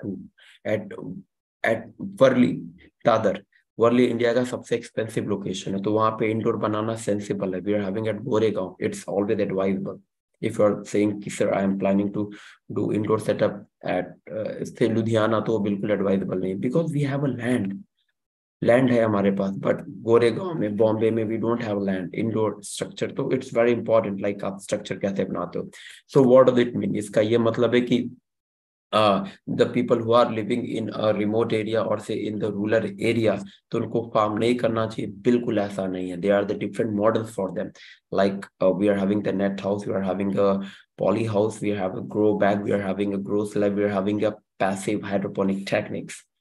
So why basically the people who are in a rural area should go with the things like a bell pepper, like cherry tomatoes, like English cucumber?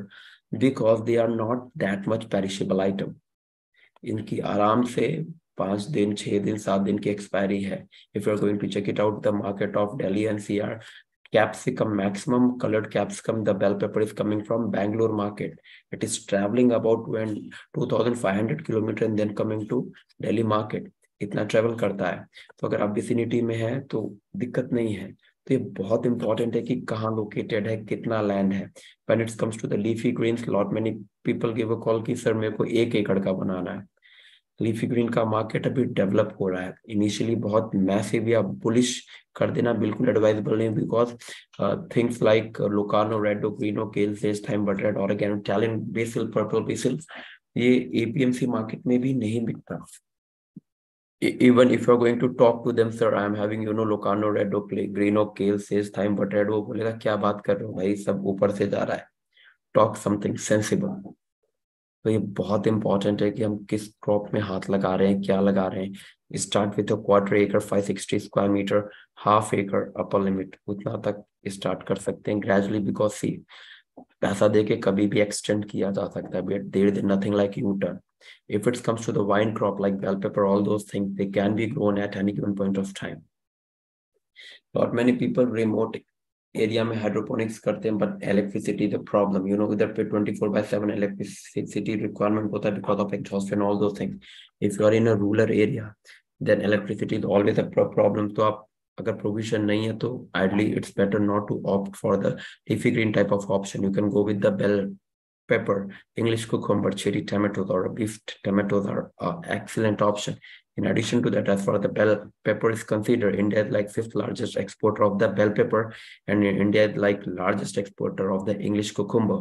तो उसकी expiry ज़्यादा है. कहने का मतलब बहुत simple है, अगर मार्केट दूर है तो मेरे को कोई ऐसी चीज नहीं लगानी चाहिए जिसकी शॉर्ट एक्सपायरी है. एक क्वेश्चन है कि like what is the better, like whether it is a net house is a better or a poly house is a better or a temperature controlled poly house is better. Sorry. Or what is the better option? Actually there is nothing like thumb rule for it. If you are in a location जहाँ पे बरसात कम होती है, like if you are in a say Gujarat, if you are say in a Rajasthan या कुछ MP के कुछ locations में जहाँ बरसात कम होती है, नेट हाउस एक बेटर ऑप्शन. आपको इधर इलेक्ट्रिसिटी की बहुत दिक्कत है, कभी रहना नहीं रहने का हिसाब किताब नहीं है, go with the net house, because उसमें सिर्फ आपके you are having only a pump, a 5 HP pump which works 2 times a daily for 10 minutes, not more than that. Even the net house are not having AC, air circulation fan भी नहीं है. अगर मैंने आधा litre diesel से generator भी चलाया तो half litre diesel will cost $50, not more than that. आपकी कॉस्ट ऑफ इकोनॉमी सेट हो जाएगी. If you are putting a massive hydroponic structure with exhaust and all those things in a rural area जहाँ पे light का issue है, and in North India in summer temperature hits 45-50 degree, तो सब collapse हो जाएगा. So it's very important whenever you decide what to do, what not to do. I will try to give a maximum time to the question answer session because I'm sure like lot many people would be having a question. उनके दिमाग में बहुत सारे सवाल होंगे ही होंगे, तो उसमें ताकि हम एक अच्छे से डिस्कस कर पाए. That was the things like कहाँ बेचना है, एक बहुत इंपॉर्टेंट सवाल है, किसको बेचना है, मार्केट कहाँ पे है. So like we are having a temperature control, we have you can say fan pad, polypad structure, naturally ventilated structures are there, net house are there, fan pad you are having, you can see the pics and basically how basically it's all works out. You are having an NVPH, naturally ventilated polyhouse structure. ये कहाँ लगाने चाहिए, net house कहाँ पे advisable है. When we talk about the, you can say our different growing techniques, we have the NFT system. NFT में we have a flat bed, we have a A-frame, we can go with the Dutch bucket. Dutch buckets भी क्या advisable है, like making one Dutch bucket will cost somewhere about 800 to 900 rupees per Dutch bucket. In addition to that, if you're going for a grow bag system, you can grow same wine crop at a price of say one grow bag will not cost more than $100 to $125, not more than that. तो कौन सा system advisable है, 800-900 देना क्या advisable है, if you can do the same thing at a price of, see all this expect counts when you do things with respect to commercial level. अगर आप commercial level पे फार्मिंग सोच रहे हैं तो इन सब चीजों का बहुत मायने होता है. If you are not thinking of a commercial level तो लाइक एवरीथिंग इज फाइन, कुछ भी किया जा सकता है. When it comes to the cocopeat base, we have a grow bag, we have a grow slab, we have the trough system. Although trough is not that much advisable nowadays, we are having the flat bed, we have a A-frame, we have indoor.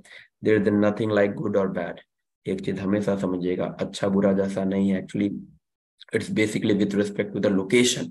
सब कुछ location पे और scenario पे depend करता है. Where you wanna make a farm, we have a Dutch bed, we have a coco pit, grow bag, net house, trough system, vertical, what crop to grow, what not to grow. Automation is very important. IoT based auto dosing, like whenever you make a massive structure, try to make a farm in a such a way that human interference, especially with respect to the nutrition, should be least, क्योंकि सारी गलतियां यहीं से होती हैं. जितना least रहेगा उतना advisable है. select the crop very advisable. Crop select करना बहुत important है. आप कैसा कर रहे हो, कैसा कर रहे हो, क्या नहीं कर रहे. Select the nutrition properly. उन्हीं से लो जो tried है, tested है. Try to see the farm. Like किसी के पास आप जा रहे हो, पहले देखो कैसा है. Try to check it out how you are going to sell the goods and the product. That's come the first thing. अगर आपको लगता है कि यार मेरे को बेचने में थोड़ा सा दिक्कत होगा और I will be having a issue with respect to the selling of the goods and the product, then don't opt for those things which are very hard to sell.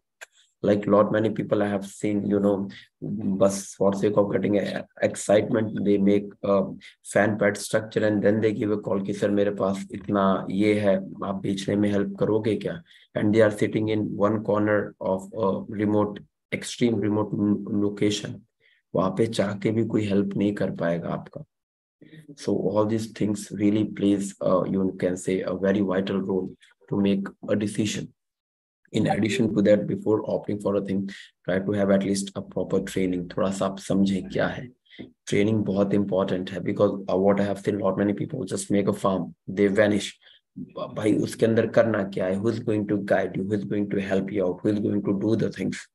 Lot many government subsidies are there, but proper way क्या है? Subsidies कैसे मिलती हैं? Like we are having NHB, National Horticulture Board, which is taken care by the central governments. वो सब है. But process क्या है? What I want to say, lack of information से क्या होता है? पूरा structure खराब हो जाता है. Lot many people are making net house in like eastern part of India जहाँ पे massive rainfall होता है. If you're having a black soil and if you're putting a net house, इतना कीचड़ होगा कि net house absolutely fail है. Direction plays always a vital role. Whenever you make a poly house, क्या directions है? Color direction है.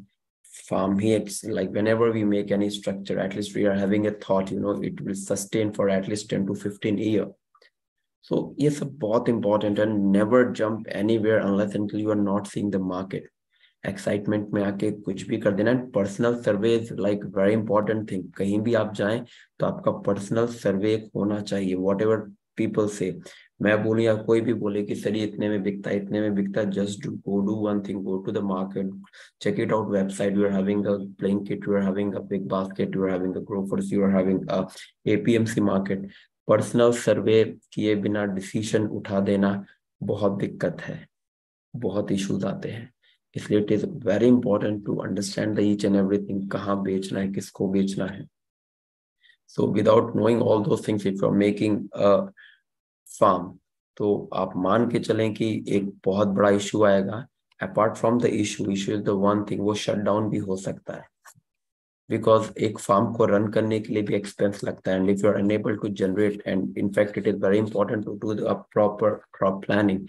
आप कौन सा crop लगाने की सोच रहे हैं, whether वो off season की crop है कि on season की है. If it is on season तो price कम मिलेगा. So इलेक्ट्रिसिटी का कितना है, पानी कैसा है, TDS कितना है, pH कितना है, लैंड में करना चाहिए कि ग्रो बैग में. So like you wanna go with just you wanna sell a goods to the APMC market with a no branding किया आप, how basically you see a future of your organization. Like आप कुछ brand बना के करना चाह रहे हैं कि I will make some brand and then I will enter into the market. Depending on all these factors we decide the system. इसके ऊपर से हम सिस्टम डिसाइड करते हैं कि साहब अच्छा ये सिस्टम है, ये करना है. So this is, I had tried to give a small brief like with respect to the systems and with respect to the market. Now like if you're having any question or the queries, I will try to answer in the best possible ways. If you're having any, yeah ma'am, please go ahead. Yeah, thank you sir.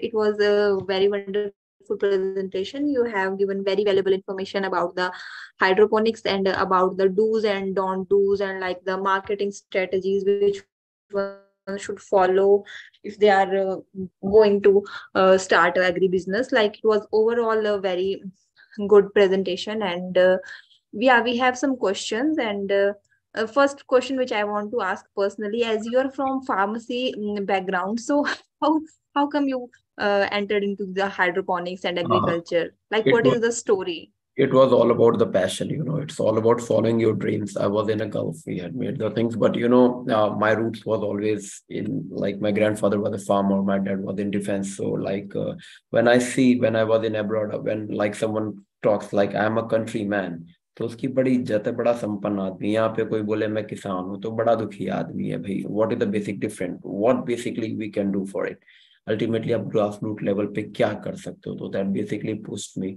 We have seen the technology in abroad, how basically people are doing it, how basically we can bring it to India, and like, see, you can't copy the things, you have to customize the things. So we had everything start from there, and that's how basically we entered into the industry. And my partner are there, like Mr. Meet Patel is there, he's also from farming backgrounds. My partner is there, Mr. Tushar Agarwal. So like एक proper team है, team बनता, तो that's how basically things have been started. So it's all about the passion, and when you live your passion, the fullest उसको करते हैं, and that is the only basic reason. Like if you're going to check it out, we are having a farm in almost every corner of India. आप जगह बोलिए, we have our farms. और एक बहुत important है कि just bluntly आप farm नहीं बना सकते. The way I told, 80% रोज मेरे पास इंक्वायरी आती है हाइड्रोपोनिक बनाना है, कहाँ पे हो? I am in like some remote district of Bihar. भाई बेचोगे किसको?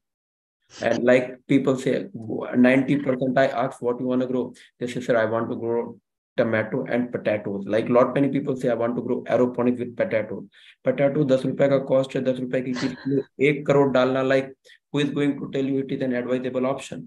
They say कि sir abroad में होता है। सब abroad में होता है, it's absolutely fine, because वहाँ पे टेम्परेचर माइनस में है, वहां पे अदरवाइज नहीं हो सकता। It is temperature is in minus. Sir Canada में होता है, कनाडा में -6 डिग्री टेम्परेचर, तो वहां पे वो सेंसिबल है। यहाँ पे 10 रुपए किलो का आलू है, like you want to spend 60 lakh bucks in order to get a 10 rupees of potato, does it make a sense to you? उतने में तो तू 10 एकड़ जमीन खरीद लेगा, you can buy a land. Very true sir, very true. तो अब ये इसका आंसर ये नहीं कि ओके आपको फार्म बनाना है, ठीक है सर ये कॉस्ट इतने में बनेगा, अरे like and you know what is the things, we should thinks कि जो इंसान 1 एकड़ करता है उसको आप सक्सेस करोगे, he will move to second, third, fourth, fifth, sixth. So like as far as we are considered, we are not only making a farm, we also do the market linkage, we are direct supplier for the big basket, Kotiak Market, Crown Plaza, हम supply भी करते हैं, market में क्या price है, export कैसे होते हैं, लाइक पूरा एक कॉम्प्रिहेंसिव व्यू रखते हैं। And depending on, like we are making a 4-acre farm at Narkatiyaganj, which is at West Champaran, Bihar. Currently we are having a 3-acre farm at Jalgaon, Raver. Like when we talk to those guys, he came from England and he told कि sir मेरे को hydroponic farm लगाना है। मैंने कहा बड़ी Raver India में कहाँ है ना, 90% लोगों को पता भी नहीं होगा कि वेदर इट्स इन इंडिया और इन अब्रॉड। सो बेचोगे कहाँ पे? बोले सर बिक जाएगा। अरे पेरिशेबल आइटम है भाई, पत्ते काटेगा कहाँ जाएगा? Then what we are suppose to do? Then at least you are going with the bell pepper, all those things, at least उसको तो रेफ्रिजरेटेड फ्रीज करेगा तो 1-2 महीने रख सकता है, अदरवाइज 5-6 डेज का उसका अदरवाइज भी है। और कभी भी वो थ्रो नहीं होता। You are making it on a cocopeat grow bag, you are such a fantastic guy, you can export it. India is anyway 5th largest exporter of it. आप अब्रॉड रहे हो, सब जानते हो, hence we are making it. एक ही randomly उसने बोला, आपने बना दिया, आपको तो पहले ही पता है, वो तो मैस हो रहा है। And lot many people understand before making a farm कि ये मैस है।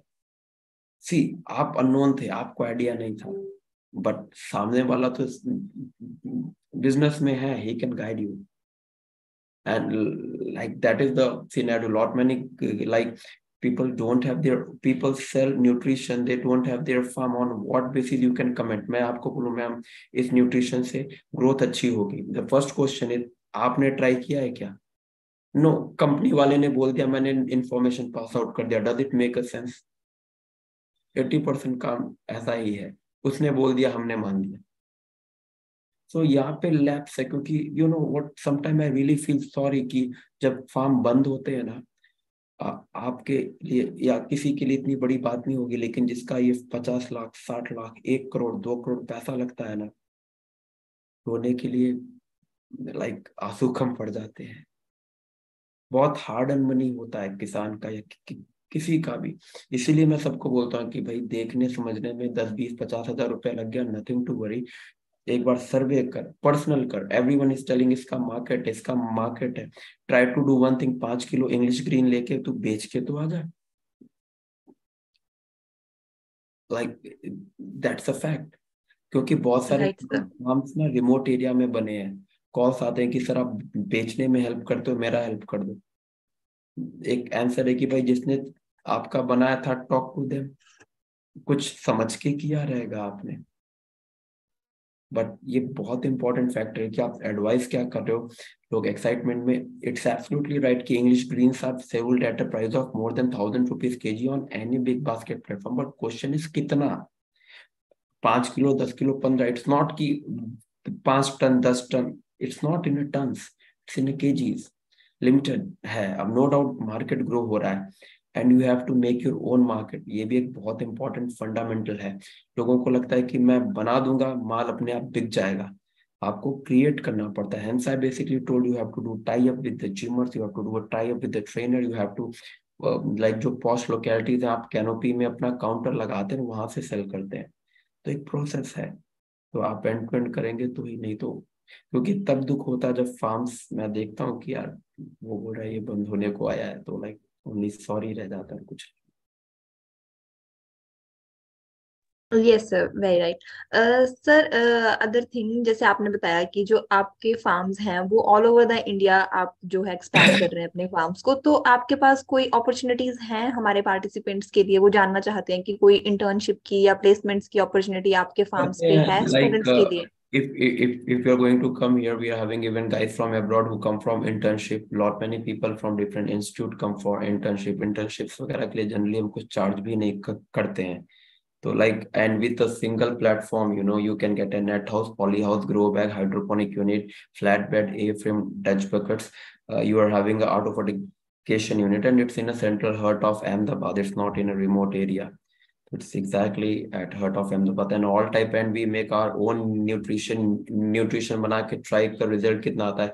If some companies come कि सर मेरा को सीड बेचना है, okay भाई तू seed they, let's try it out, कितना प्रोडक्शन कितने में है, because unless until things are not tried and tested, because lot मैंने क्या, लोग प्लांट पे डायरेक्ट एक्सपेरिमेंट है, सर इस बार ये सीड है बहुत अच्छा भाई तुमने ट्राई किया, you check it out कितने लोगों के अपने farms, you will shock to know।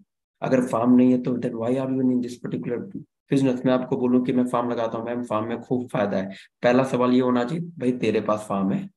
अगर नहीं है तो तू मेरे को क्यों, like how you can explain to me that? If it is really so good then why don't you do? या if you have your own farm, see that farm the way I too, like we are having angel con, all are in a joint venture, JV है 30% का अपना उसमें joint ventures है। तो we are, so that's a very important question that everyone should ask before making anything. And of course we do internships and training है, like on coming 19-20 को ही, like 19th and 20 we are having a workshop, although it's absolutely packed, we don't have any space for that, absolutely jam pack है। अभी कोई space नहीं बचा, लेकिन हम कभी कभी करते हैं, occasionally we do the training। किसी को फार्म देखना तो फार्म ऐसे भी देखना तो कोई चार्जेस नहीं है, with a single point, you know, you can have all type of the setup, all type of the poly houses, all type of the greenhouse जो exist करते हैं। We have tried to grow with all type of the plants, variety, rhizome, roots, like we are having the locadong, we are having the black haldi, we are having a black ginger, almost everything, because हम उसका कितना active ingredient है, everything we check it out, because on that basis only you can suggest someone। आप नहीं करते तो आप suggestion देने का भी rights नहीं रखते फिर। That's it। Yes sir. Sir जैसे आपने बताया ट्रेनिंग्स वगैरह आप प्रोवाइड कर रहे हैं, so from where we can get the updates, like from your website, और what is the portal from where you can check it out the website, we have a Facebook page, we are on Instagram, we are on a YouTube, like you can check it out, just if you will write Rise Hydroponics, like you will get everything। तो आपको हर जगह से मिल जाएगा, वैसे बहुत tough है, लेकिन आप मेरी वेबसाइट पे जाएंगे तो कब क्या है, मीटिंग कैसा, like everything would be there on a rise platform.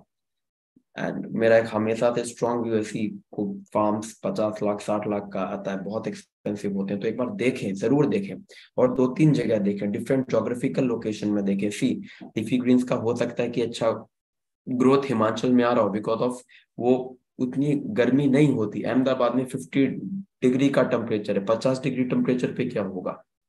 So try to see the things which are growing in your location. मैं बोलूँ कि यहाँ पे हो जाएगा फार्म, मैंने आपको हिमाचल का दिखाया, और यहाँ पे Because depending, see, if you have seen any farm in Himachal, आपने उधर पे देखा, उधर पे exhaust fan नहीं, but if you are making farm in Ahmedabad, because all farms are customized, custom made होते हैं when it comes to the temperature control farm. भाई जहाँ पे टेम्परेचर 50 छुएगा वहाँ पे ज्यादा एग्जॉस्ट फैन लगेंगे, जहाँ पे नहीं है वहाँ पे होंगे कम. So it is play a very vital role. आपके लोकल्स में कौन से फार्म है उसको विजिट करने का, देखने का ट्राई करें. सामने वाला अगर जिसका फार्म अगर वो कुछ चार्ज भी करता है, फेयर इनफ. एक बहुत मैसिव अमाउंट से अच्छा है कि आप एक दो अच्छे से देख लें. That is always advisable. So that's it from my side. If anyone wants to know something. Yes, sir. Sir, what are the crops which you are growing in Ahmedabad? Currently, we have almost all type of the leafy greens like locano, red oregano, kale, sage, thyme, butter, oregano, Italian basil. When it comes to the wine crops, we are having a cherry tomatoes, we are having a beef tomatoes, we are having English cucumber, we are having a bell pepper, we are having a locodong. Locodong is a turmeric. We are having a black ginger. We are also cultivated, ये काली हल्दी इसको भी लगाया है. We inside, एक कोनार group है, again it is the share market listed company. उनका एक R&D सेटअप है. Basically they supply to the pharmaceutical company and Ayurvedic company. उनके एक्टिव इंग्रेडिएंट सप्लाई करते हैं. तो वहां पे भी हमने काफी कुछ शतावरी, अश्वगंधा सब लगाया है. And basically we check it out because on that only we give us suggestions and that's how it works out, man. And everything you can farm in same place only. It's because see lot main time क्या होता है, suppose you go to Jalgaon, चलो मेरे को रावेर का farm देखना है, but उधर सिर्फ बेल पेपर है, 3 acres बेल पेपर, क्योंकि वो एक डिफरेंट इंटेंशन से. यहाँ पे हम लोग R&D करते हैं, फिर हम लोग न्यूट्रिशन देते हैं. if my colleague is making some changes in the nutrition, I am first of all check to my plant, भाई इससे ग्रोथ हो रहा है नहीं हो रहा. if कोई न्यूट्रिशन है, कोई पेस्टिसाइड है, कोई हर्बिसाइड है, चेक इट आउट क्या है. that's how it works out, man. Yes, sir. Sir, one last question which participants are asking that जो भी आपने बताया सब ठीक है, like आपको अपनी लोकेशन के अकॉर्डिंग और टेम्परेचर और अपने रिसोर्सेज के अकॉर्डिंग क्रॉप्स को और अपने एंटरप्राइज को चूज करना चाहिए. But if somebody is really into hydroponics और लोकेशन वगैरह सब अच्छे से उन्होंने मतलब कर लिया है search and survey, so according to you initially उनको कितना इन्वेस्ट करना चाहिए, लाइक इनिशियली किस स्केल से शुरू करना चाहिए, कैसे और कितना सा मतलब इन्वेस्टमेंट उनको करना पड़ता है? See, there are the two aspects. अगर आप लीफी ग्रीन्स के टर्म्स में बात करते हैं तो लीफी ग्रीन्स कभी भी करें तो बिकॉज उसकी मार्केट लिमिटेड है. मैं अगर if you are new in the business, see अलग scenario. If you are in already in hotel industry, आपके पास खुद के 10-15 होटल हैं, आप कैटरस हो, खुद कैटरस हो, पूरी कैटरस लॉबी जानते हो, तब आपको बेचना आसान है. अगर आप नए हो तो मैं 560 square meter for leafy greens, या you can say 1000 square meter, that is a quarter acre leafy greens के लिए एक सफिशिएंट फार्म है. When it's comes to the vine crop, तो एटलीस्ट 1 एकड़ का वाइन क्रॉप होना चाहिए, नहीं तो आपकी कॉस्ट ऑफ इकोनॉमी सेट नहीं होगी. For an example, if you are having a bell pepper, आप लाल पीला शिमला मिर्च बेचते हो. एक चीज बहुत इंपॉर्टेंट है, आपकी इधर से मंडी में जाने का कॉस्ट सेम है. अगर एक गाड़ी वाला आपसे 5000 रुपीज चार्ज करता है, वो खाली है तो भी 5000 है, लोड है तो भी 5000 है, ओवरलोड है तो भी 5000 है. So cost of economy set करने के लिए अगर आप वाइन क्रॉप्स में हैं तो एटलीस्ट 1 एकड़ इज एडवाइजेबल. बट अगर आप 2-3 एकड़ का करते, सी ट्राई टू अंडरस्टैंड, आपके पास कितना भी आलू है, APMC मार्केट सब खा जाएगा, क्योंकि वो रोजमर्रा में यूज होने वाली चीज है. इफ यू आर हैविंग व्हाटसएवर, आपके पास कितना भी शिमला मिर्च है, दिल्ली की आजादपुर मंडी रोज का 30 टन 40 टन खा जाएगा, because it is use in every shop. आप कोई भी पिज्जा के शॉप ले लें, टॉपिंग्स में बेल पेपर जाता ही जाता है. तो अगर आपको, इफ यू आर वेजिटेरियन और आप अपने फूड को थोड़ा सा स्टैंडर्ड बनाना, you have only 2 option, one is the paneer, one is the bell pepper. ये दोनों छोड़ के आप गोभी और आलू डाल के फूड को स्टैंडर्ड नहीं बना सकते. तो आप कैटरिंग इंडस्ट्री में हो, मैं बोलता हूँ कि सर मेरी थाली 500 रुपए की है तो मेरे को बेल पेपर डालना मजबूरी है, नहीं तो क्लाइंट बोलेगा भाई 500 रुपए दे के मुझे आलू और गोभी खिला रहा है. Does it make sense?